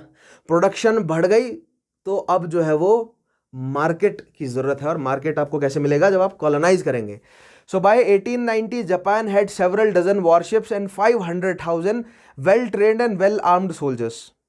ठीक है, it had become the strongest military power in Asia. Japan had gained military, political and economic strength. It then sought to eliminate the extraterritorial rights of foreigners. For Japanese foreign minister assured foreigners that they could rely on fair treatment in Japan. This was because its constitution and legal codes were similar to those of European nations. He explained his reasoning was convincing, and in 1894 Britain and other foreign powers abolished the extraterritorial rights of their citizens living in Japan. अब Japan ने imperialism करना शुरू किया, और imperialism बढ़ाने के लिए सबसे पहले उन्हें यूरोपियन शक्तियों को जापान से रवाना करना था। ठीक है, क्योंकि अगर दोस्ती बनाए रखेंगे तो कैसे लड़ेंगे? ठीक है, सो इसलिए जापान से सबको बाहर निकालना था उन्होंने। जापान ने अपनी मिलिट्री स्ट्रेंथ बढ़ाई, जापान ने अपने आप को सेंट्रलाइज किया, जापान ने कॉन्स्टिट्यूशनल अडॉप्ट किया, एजुकेशन डेवलप किया। जापान अब अग्रसर था, ठीक है, प्रोग्रेसिव था। सो जापान के फॉरेन मिनिस्टर ने सभी यूरोपियंस को कहा कि आपको जो ये एक्स्ट्रा टेरिटोरियल राइट्स हमने दिए हैं ना, अभी आपको छोड़ने पड़ेंगे, क्योंकि हमारे लोग जो हैं वो धीरे धीरे डेवलप कर गए हैं, और वो हमारी जनता बोल रही है कि ये अलग व्यवहार हम मतलब डिस्क्रिमिनेशन होता है हमारे साथ अगर आप किसी और को एक्स्ट्रा टेरिटोरियल राइट्स देते हैं। ठीक है, और जापान के फॉरेन मिनिस्टर की ये बात सभी यूरोपियंस को समझ आई। क्यों? क्योंकि जो जापान का कॉन्स्टिट्यूशन था वो लगभग जो है वो यूरोपियन गाइडलाइंस पे ही बना था, क्योंकि जर्मनी का कॉन्स्टिट्यूशन फॉलो करते हुए जापान ने कॉन्स्टिट्यूशन बनाया था। तो यूरोपियन शक्तियां मान गई, और 1894 में सभी यूरोपियन शक्तियों ने अपने एक्स्ट्रा टेरिटोरियल राइट्स छोड़ दिए। ठीक है, बट ये एक पॉलिटिकल मूव था, इसके तहत अब वो बाहर निकाल सकते हैं कि नहीं यूरोपियंस को। ठीक है, आइए देखते हैं कि वो फिर जापान ने कैसे किया। Japan strength and equality विज़ the modern Nations increased. ठीक है, जापान की स्ट्रेंथ और जापान जो है वो मॉडर्न नेशंस के बराबर बैठने लगा। वैसे जब जापान ने पूछा कि क्या अब मैं आपके बराबर हूं, तो यूरोपियन शक्तियां जो है वो अभी मानने को तैयार नहीं थी, लेकिन धीरे धीरे ऑनररी वाइट्स का दर्जा जापान को मिला है। लेकिन अभी हम 1914 से पहले 1910 से पहले रहेंगे। पहले विश्व युद्ध के बाद की जो घटनाएं हैं ना, तब धीरे धीरे जापान के सामने लोगों ने यानी यूरोपियन शक्तियों ने डरना शुरू किया, लेकिन अभी तक नहीं। अभी हम 1890s और फिर 20वीं शताब्दी के पहले दशक तक ही आज का सेशन हम कंस्ट्रेंट रखेंगे, क्योंकि विश्व युद्ध जो है वो अगला ही टॉपिक आने वाला है। अभी तक हमने कंक्लूड कर लिया, न्यू इंपीरियलिज्म हमारा आज जो है वो कंक्लूड हो जाएगा। ठीक है, न्यू इंपीरियलिज्म से पहले हमने इंडस्ट्रियल रेवोल्यूशन पूरा कंक्लूड किया है, हमने पूरा बेहतरीन तरीके से तैयार कर लिया जितनी भी बड़ी शक्तियां हैं। ठीक है, उधर यूएस ने लैटिन अमेरिका को कंट्रोल में किया है। ठीक है, यूरोपियन शक्तियों ने Africa, south east Asia, India को अपने कंट्रोल में किया है, और अब जापान जो है वो नई इंपीरियलिस्टिक शक्ति के रूप में आ गया। तो US, Britain, Portugal, Spain, France, Belgium, Denmark, Germany, Italy, Russia, नीचे टर्की, और फिर टर्की के नीचे ईरान, अफगानिस्तान, इंडिया में तो खैर ब्रिटेन का ही है। ठीक है, Burma, Indo China, south east Asia में इंडोनेशिया, फिलीपींस, जावा, ऑस्ट्रेलिया, न्यूजीलैंड, और फिर जापान, चाइना, कोरिया। ये सारी कंट्रीज जो है वो अब धीरे धीरे किस तरह विश्व युद्ध की तरफ बढ़ेंगी, और जिसमें कुछ कॉलोनीज हैं और कुछ मदर कंट्रीज हैं। ठीक है, जैसे India was a colony of Britain. So जब हम ब्रिटेन की बात करेंगे तो इंडिया को भी इंक्लूड करेंगे, क्योंकि ब्रिटेन ने जहां जहां पर सैनिक भेजे, तो ब्रिटेन की सेना में सैनिक कौन थे, उनकी बहुतायत कहां से थी? भारतीय तो थे सैनिक वो। ठीक है, सो खैर जापान की बात करते हैं आज हम। यहां पर हमने एस्टेब्लिश किया कि जापान ने अपने आप को एक बड़े नेशन के रूप में एस्टेब्लिश कर लिया, और अब एक इंपीरियलिस्टिक शक्ति के रूप में जापान तैयार था एक्सपेंड करने के लिए। ठीक है, like many European nations, Japan saw empire building as a way of protecting its security and meeting economic needs. सभी यूरोपियन शक्तियों की तरह जापान को भी समझ आया कि ये जो सरप्लस बढ़ गया है इसके लिए मार्केट चाहिए, और ये जो हमने इंडस्ट्रियली रेवोल्यूशनाइज कर लिया अपने आप को, तो ये मैंने बोला ना, कॉलोनियलिज्म एक साइकिल है। आपने एक कॉलोनी एक्वायर करी, उसको प्रोटेक्ट करने के लिए दूसरी चाहिए, उसको प्रोटेक्ट करने के लिए तीसरी चाहिए। ठीक है, जब तक कि पूरा जोग्राफिकल रीजन, पूरा मतलब जितना भी सिस्टम है, मान लीजिए पूरा कॉन्टिनेंट अगर आपके कंट्रोल में नहीं आ जाता। ठीक है,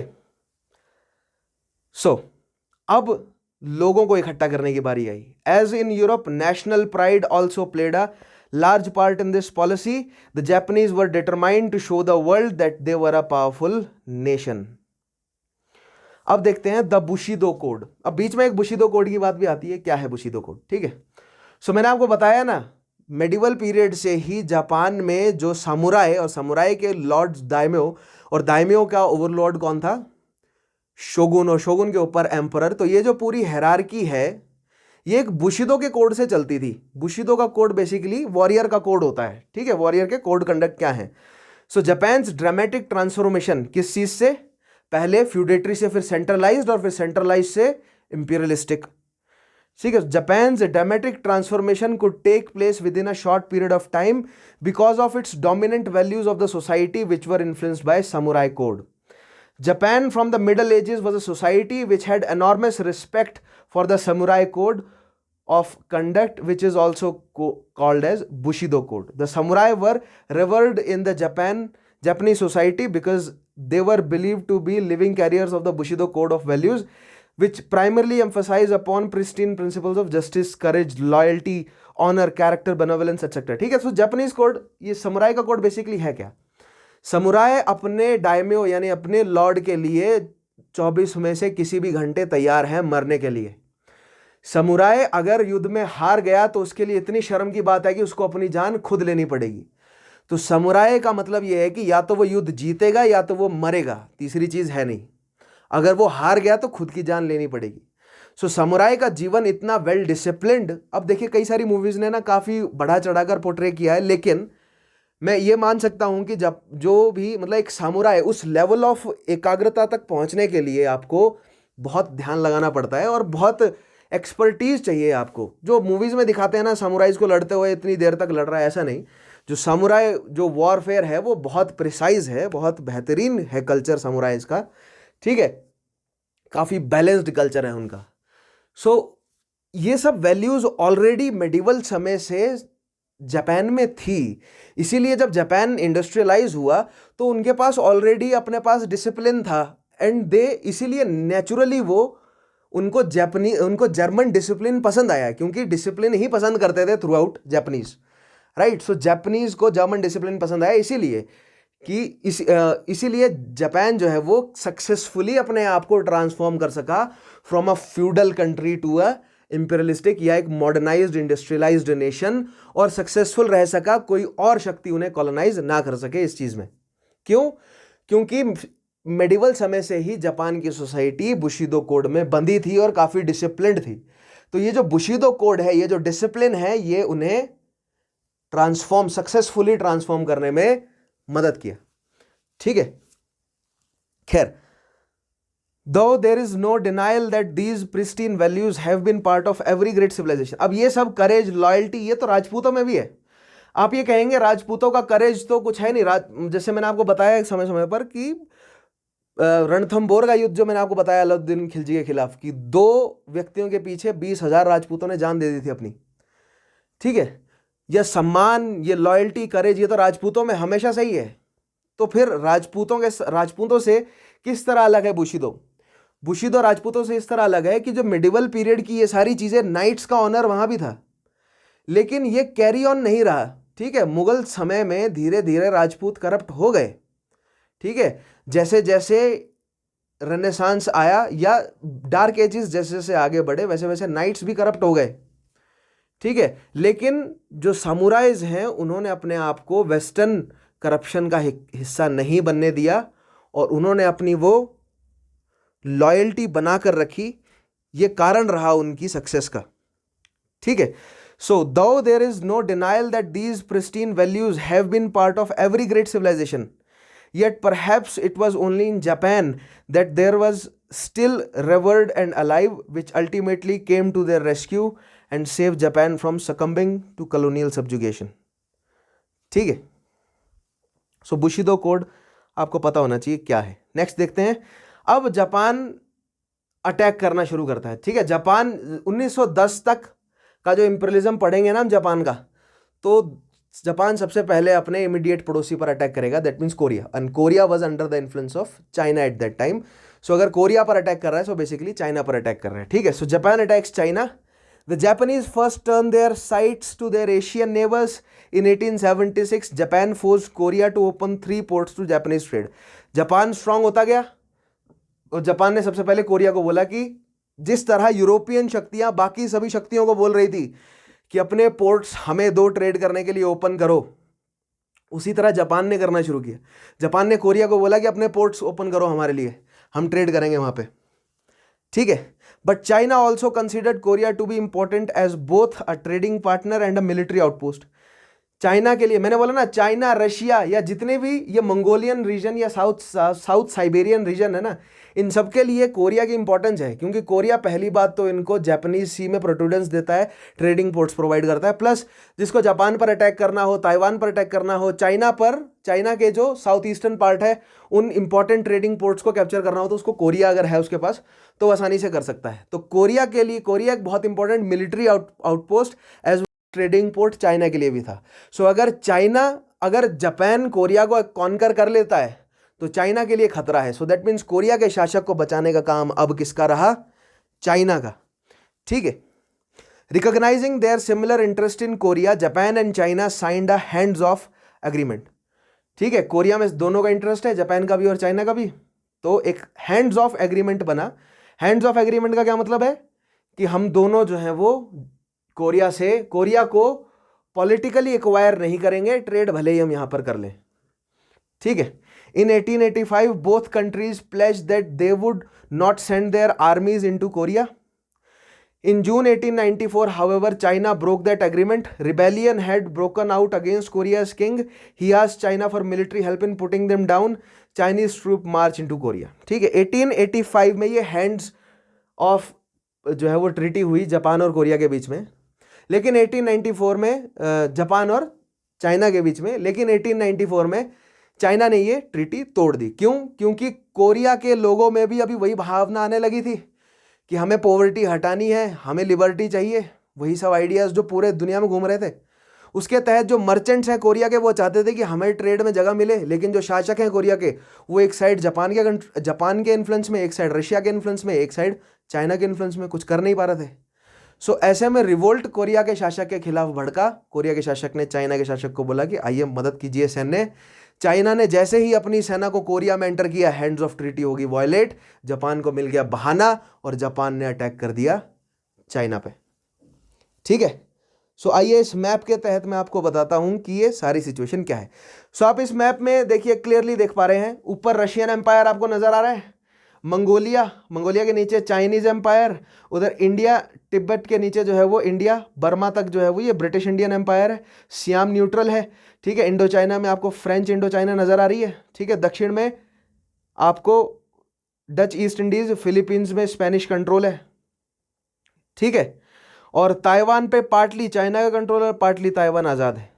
लेकिन जापान ने कोरिया पर सबसे पहले अपना जो है वो पॉलिटिकल अधिकरण करना शुरू किया है, ठीक है। आगे बढ़ते हैं। Now Japan protested and sent its troops to Korea to fight Chinese. Subsequently, the Sino-Japanese War ensued. Within a few months, Japan had driven the Chinese out of Korea and destroyed the Chinese navy and had begun taking over Manchuria. In 1895, China and Japan signed a peace treaty. This treaty gave Japan its first colonies, Taiwan and Pescadores Islands. ठीक है, देखिएगा, cyano Japanese war हुआ, Japan ने अपनी सेना भेज दी, ठीक है। चाइना की सेना कोरिया में मौजूद है, जापान की सेना अभी तक मिलिटराइज हो चुकी है और युद्ध लड़ने को तत्पर थी, उन्होंने अभी तक युद्ध नहीं लड़ा था। तो पहला ही युद्ध उनको लड़ने को मिला कहाँ पर? चाइना के खिलाफ। चाइना से जापान की पुरानी राइवलरी है, ठीक है, मंगोल्स के समय से ही। सो जापानीज सोल्जर्स ने भगा कर चाइनीज सोल्जर्स को हराया, ठीक है। चाइनीज सोल्जर्स हार गए, चाइना और जापान के बीच में ट्रीटी हुई, जिस ट्रीटी के तहत चाइना को जो है वो अपनी ताइवान और पेस्काडरेस आइलैंड्स की जो है वो पूरा क्षेत्र छोड़ना पड़ा और जापान को मिली अपनी पहली कॉलोनी ताइवान और पेस्काडरेस। और कोरिया तो ऑब्वियसली जापान के इन्फ्लुएंस में आया ही, ठीक है। आगे बढ़ते हैं। नेक्स्ट आएगा, अब बात करते हैं रशिया जापानीज वॉर या रूसो जापानीज वॉर। अब कोरिया पर कंट्रोल किया जापान ने, और कोरिया के जस्ट ऊपर मंचूरिया वाला रीजन है, और मंचूरिया साउथ साइबेरिया से लगता है, यानी रशियन एरिया से लगता हुआ एरिया है। और रशिया भी इस समय एक्सपेंशनिस्ट था, रशिया भी अपने आप को एक्सपेंड कर रहा था, ठीक है। तो जैसे ही जापान ने मंचूरिया के एरिया को थ्रेट करना शुरू किया, रशिया से डायरेक्ट कॉन्फ्लिक्ट में आ गया, और जापान ये चाहता था कि कोरिया और मंचूरिया से रशिया हट जाए और कोरिया और मंचूरिया हमें चाहिए। सिमिलरली रशिया ये चाहता था कि मंचूरिया और कोरिया हमें चाहिए। सो यहाँ पर जो है वो कॉन्फ्लिक्ट आया इंटरेस्ट में, और definitely it led to war, ठीक है। A war between Russia and Japanese came to be known as Russo Japanese war. So Russo Japanese war के भी कई सारी सीरीज देखेंगे हम, यानी कि कई फेजेस में हुए। उसी तरह जापानीज और चाइनीज वॉर भी कई सारे फेजेस में हुए, ठीक है। तो अभी हम फर्स्ट वर्ल्ड वॉर से पहले का समझ रहे हैं, ठीक है। फिर फर्स्ट वर्ल्ड वॉर के दौरान, फर्स्ट वर्ल्ड वॉर के बाद, ठीक है, और सेकेंड वर्ल्ड वॉर से पहले जो दो वॉर्स के बीच का समय है, और फिर सेकेंड वर्ल्ड वॉर के दौरान और सेकेंड वर्ल्ड वॉर के बाद की घटनाएं, ठीक है। इस तरह हमें सारे ये इवेंट्स समझने पड़ेंगे। Now most western Nations had expected China but surprise with Japanese victory, ठीक है। कोरिया में जापान जीत गए, सब ये सोच रहे थे चाइना जीतेगा, ठीक है। It also change the world's balance of power. China जैसे ही हारा, बैलेंस ऑफ पावर जो है वो गड़बड़ा गया। अभी तक यूरोपियन शक्तियां सोच रही थी कि हम मजबूत हैं, लेकिन जापान ने जिस तरह अपने आप को इंडस्ट्रियलाइज, मॉडर्नाइज कर लिया था, यूरोपियन शक्तियों को समझ आ गया कि नहीं, एक और ठेकेदार आ गया मार्केट में, ठीक है। Russia and Japan emerged as major powers in East Asia. Russia and Japan soon went to war over Manchuria. होना ही था, ठीक है। मंचूरिया मैंने आपको बताया ना, मंचूरिया जापान को भी चाहिए, रशिया को भी चाहिए, और मंचूरिया पर युद्ध छिड़ा ही। Manchuria was a region north of Korea and was under Chinese rule. In 1903 Japan offered to recognize Russia's rights in Manchuria if Russians would agree to stay out of Korea. अब 1903 में Japan ने ये सोचा कि युद्ध में उलझने का कोई फायदा नहीं है, ट्रीटी कर लेते हैं यहाँ पे, एटलीस्ट पहले कोरिया कंसोलिडेट करते हैं फिर आगे बढ़ेंगे, ऐसा कुछ जापानीज ने सोचा होगा। तो उन्होंने रशियंस को बोला क्लियर बात कि तुम मंचूरिया में रखो, तुम कोरिया में ना आओ। रशियंस ने कहा मंचूरिया रख के हम क्या करेंगे, कोरिया में आना जरूरी है, कोरिया की इंपॉर्टेंस क्या है, कोरिया पोर्ट प्रोवाइड कर रहा है, यही तो इंपॉर्टेंस है ना कोरिया की, ठीक है। सो कोरिया तो चाहिए था, इसलिए रशियंस ने जापानीज का ये प्रस्ताव जो है वो ठुकरा दिया, ठीक है। But the Russians refused. So in February 1904 Japan launched the surprise attack. It struck Russian navy which was anchored off the coast of Manchuria. In the resulting Russo Japanese war Japan drove Russian troops out of Korea.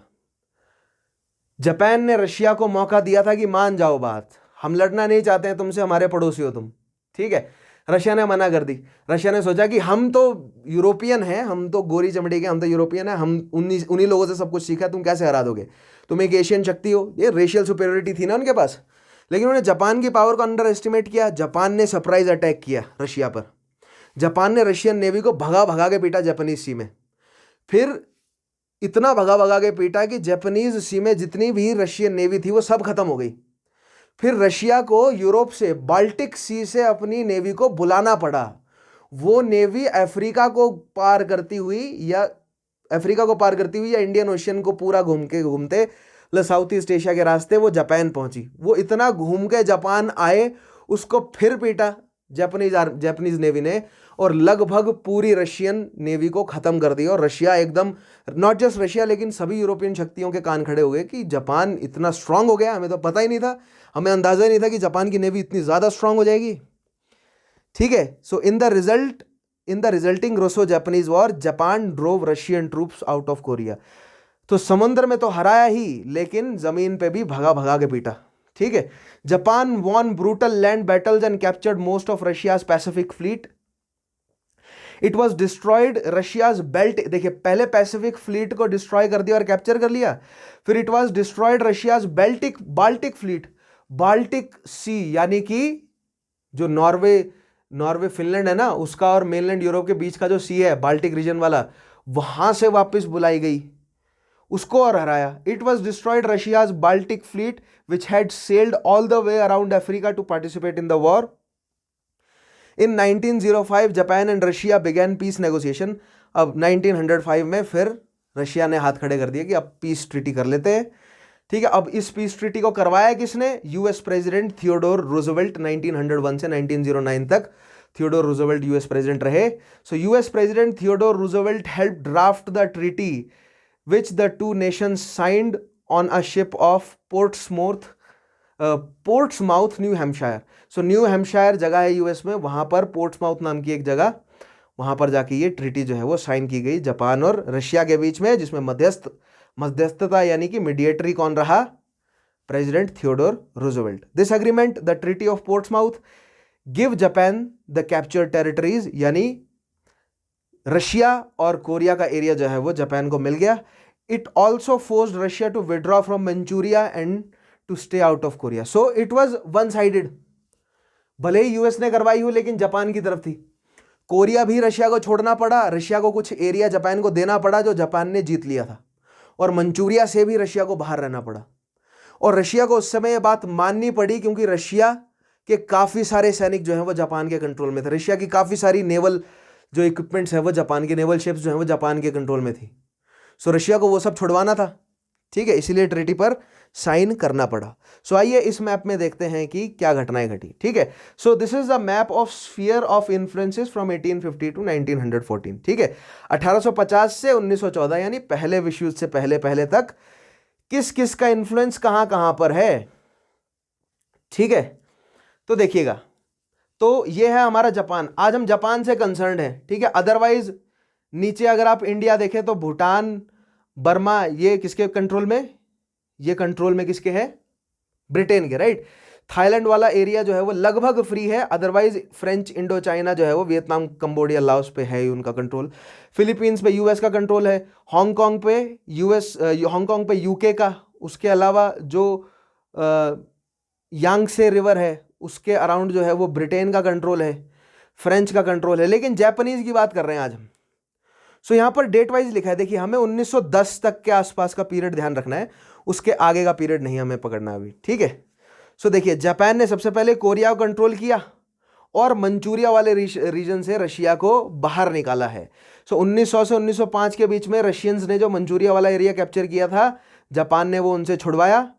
ठीक है, और 1910 तक Korea जो है वो पूरा का पूरा जापान के कंट्रोल में आया। आगे आपको बताऊंगा। 1910 तक पूरा का पूरा कोरिया जो है वो जापान ने ऑफिशियली कॉलोनाइज कर लिया। अभी तक जापान ने, जब तक चाइना से वॉर की जापान ने रशिया से वॉर करी 1905 में, तब तक जापान ने ऑफिशियली कैप्चर नहीं किया कोरिया को। 1910 में आकर जापान ने ऑफिशियली अपने आप को कोरिया का सोवेरेन जो है वो घोषित किया है। ठीक है, अगला मैप देखिए। इस अगले मैप में आप देख रहे हैं, अब यहां पर क्लियर है। ठीक है, सो जापान है, जापान के साथ देखिए कोरिया और मंचूरिया। कोरिया और मंचूरिया में मैंने आपको बोला ना 1905 और 1910। 1905 में रशिया को हराया और फिर 1910 में जाकर ट्रीटी हुई, तब जाके कोरिया अपने कंट्रोल में लिया।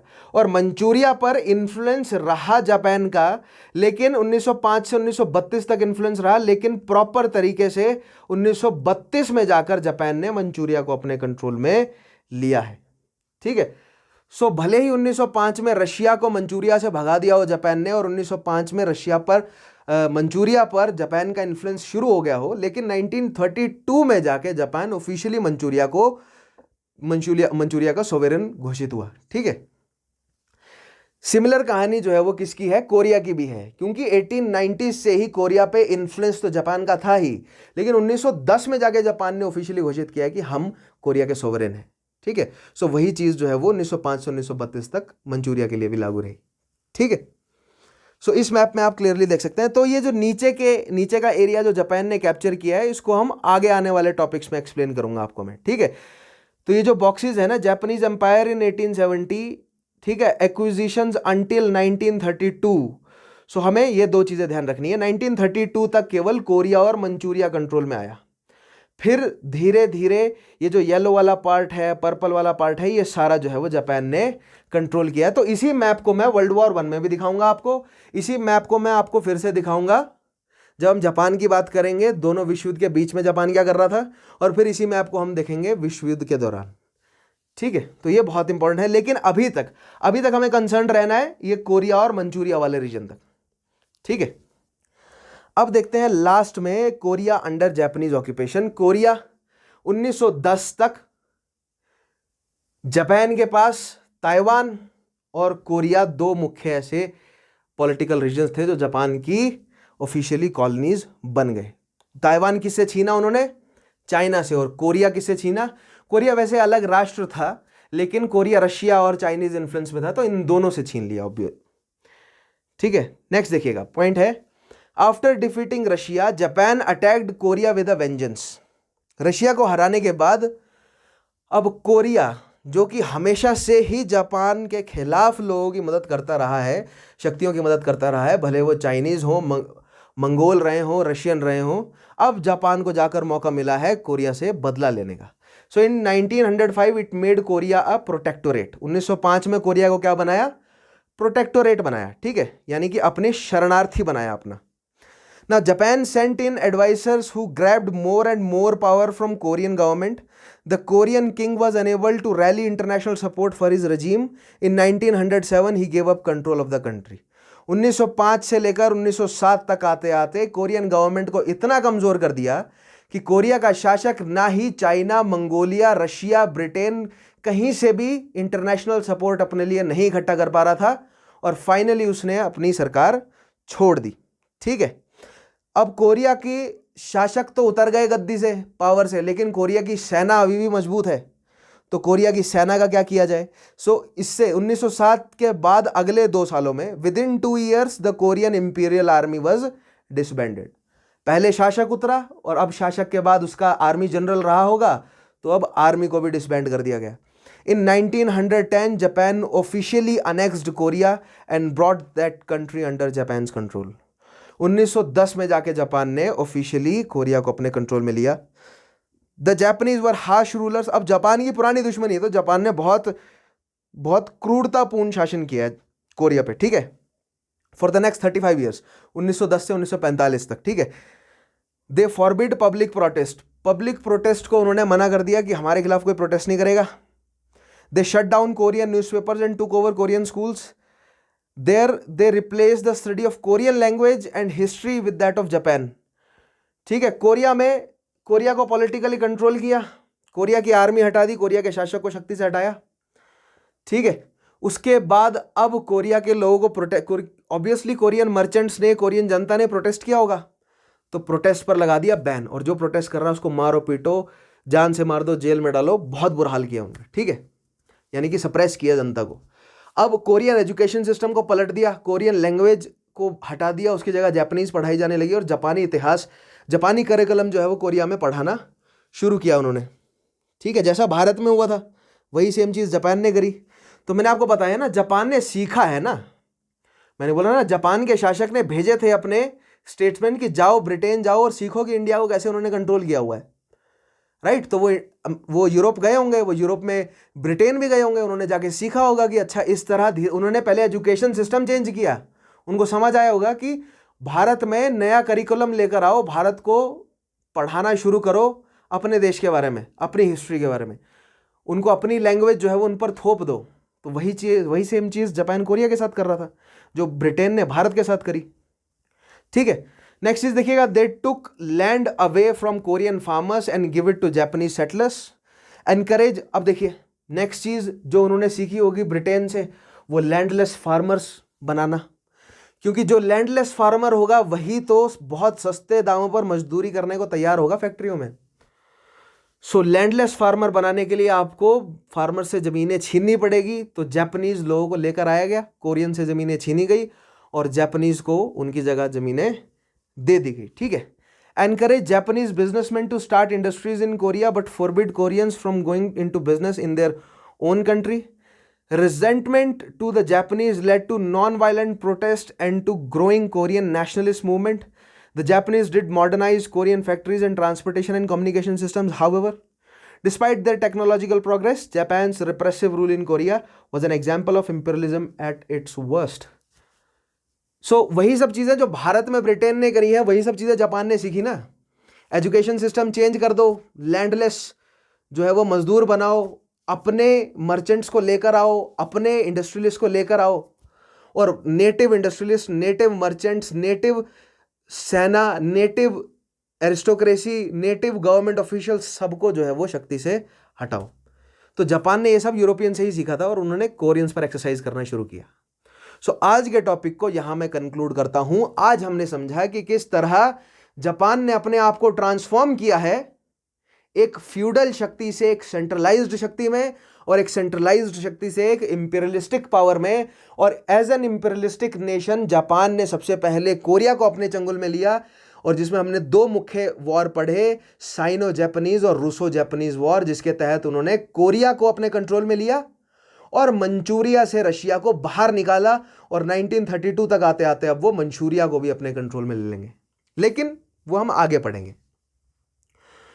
सो पहले वर्ल्ड वॉर, प्रथम विश्व युद्ध की पूरी जो है वो पूरा स्टेज सज चुका है पहले विश्व युद्ध का। ठीक है, यूरोप में सभी शक्तियां जो हैं वो अपने आप को इंडस्ट्रियलाइज कर चुकी हैं। स्पेन, पुर्तगाल, Britain, France, Germany, Belgium, Italy, Poland, Lithuania, Russia और यूएस, और इस साइड जापान, ये सारी शक्तियां अपने आप को मिलिटराइज कर चुकी हैं। भारत पूरा का पूरा जो है वो, भारत बर्मा समेत क्या है, कॉलोनी बन चुका है। ईरान का दक्षिणी हिस्सा ब्रिटेन के कंट्रोल में, उत्तरी हिस्सा रशिया के कंट्रोल में। South east Asia, Dutch east Indies, duchess, Indonesia duchess के कंट्रोल में। जो इंडो चाइना फ्रेंच के कंट्रोल में। ठीक है, पूरे के पूरे मेनलैंड अफ्रीका को कॉलोनाइज कर लिया गया है यूरोपियन शक्तियों द्वारा 1885 के बाद।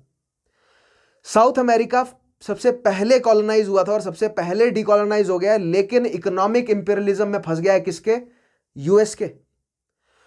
तो ये स्टेज ऑलरेडी सेट हो चुका है 1914 तक का। 1914 तक ग्लोबल शक्तियां आ गई हैं। कौन कौन? जापान आ गई एशिया में, रशिया आ गई एशिया में और समहाउ यूरोप में। उसके अलावा ब्रिटेन, पुर्तगाल, फ्रांस, स्पेन, ये तो पुरानी शक्तियां हैं ही।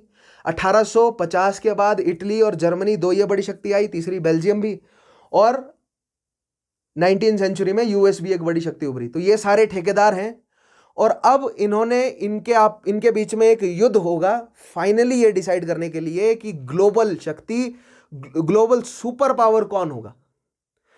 सो रेनेसांस पीरियड के बाद इंडस्ट्रियल एनलाइटमेंट का फेज, फिर इंडस्ट्रियलाइजेशन, और बीच में हमने जियोग्राफिकल डिस्कवरीज, ग्लोबल ट्रेड बढ़ता हुआ देखा, उसकी वजह से जो है वो कॉलोनाइजेशन आता हुआ देखा। तो ये सारे फेजेस से गुजरते हुए धीरे धीरे नेशंस बनते हुए देखे और नेशंस को ग्लोबल पावर्स बनते हुए देखा। अब समय आ गया है कि कौन बनेगा ग्लोबल सुपर पावर, और ग्लोबल सुपर पावर बनने के लिए आपको बाकी सबको हराना पड़ेगा, और यही हमारा विश्व युद्ध कहलाएगा। ठीक है, सो कुछ इसी तरह का मोटा मोटा बताया मैंने, लेकिन जब विश्व युद्ध कराऊंगा ना आपको तब डिटेल में समझाऊंगा कि क्या है बैकग्राउंड। ठीक है, सो अब आगे आने वाले कुछ टॉपिक्स हमारे वर्ल्ड वॉर से जुड़े रहेंगे, तो बहुत मजा आएगा पढ़ने में, जुड़े रहिएगा। ठीक है, बहुत डिटेल में पढ़ेंगे विश्व युद्ध को। अब विश्व युद्ध और विश्व युद्ध से लेकर आगे की कहानी हम बहुत डिटेल में पढ़ने वाले हैं। ठीक है, सो आई होप आज का टॉपिक आपको बेहतरीन तरीके से समझ आया होगा। पिछले टॉपिक्स अगर आपने नहीं देखे हैं तो स्टडी IQ के चैनल पर जाइए, आपको मेरे नाम से प्लेलिस्ट मिल जाएगी, या यूट्यूब के सर्च बार पर सिंपली अगर आप विशाल चौहान लिखते हैं तो उल्टे सीधे कई नाचने गाने वाले भी आएंगे, लेकिन आपको अलग से दिख जाएगा। ठीक है, कि ये स्टडी IQ का वीडियो है, उसको जो है वो एक्सेस कीजिएगा और आप सभी सेशंस पिछले देखिए, फॉलो कीजिए उन सेशंस को। जब मैं सवाल पूछ रहा हूँ कमेंट कीजिए, फीडबैक अपना मुझे कमेंट के माध्यम से दीजिए। और अगर आप चाहते हैं कि अगर आप स्टडी IQ की एप्लीकेशन इंस्टॉल करें और CSC का एक कोर्स फॉलो करें तो स्टडी IQ पे आपको एक स्मार्ट कोर्स अवेलेबल है। Make sure you check that out. The link for the application is also in the description of this video. So आज मैं सेशन को यहाँ पर कंक्लूड करता हूँ। आपका कोई भी डाउट हो तो मुझे कमेंट पे जरूर बताइएगा, मैं आपके कमेंट्स को चेक करके आपके डाउट्स को सॉल्व करने की पूरी कोशिश करूंगा। सो आज के सेशन को यहाँ मैं कंक्लूड करता हूँ। मेरा नाम है विशाल चौहान, मैं मिलूंगा आपसे अगले सेशन में। तब तक के लिए अपना ध्यान रखिएगा। Take care.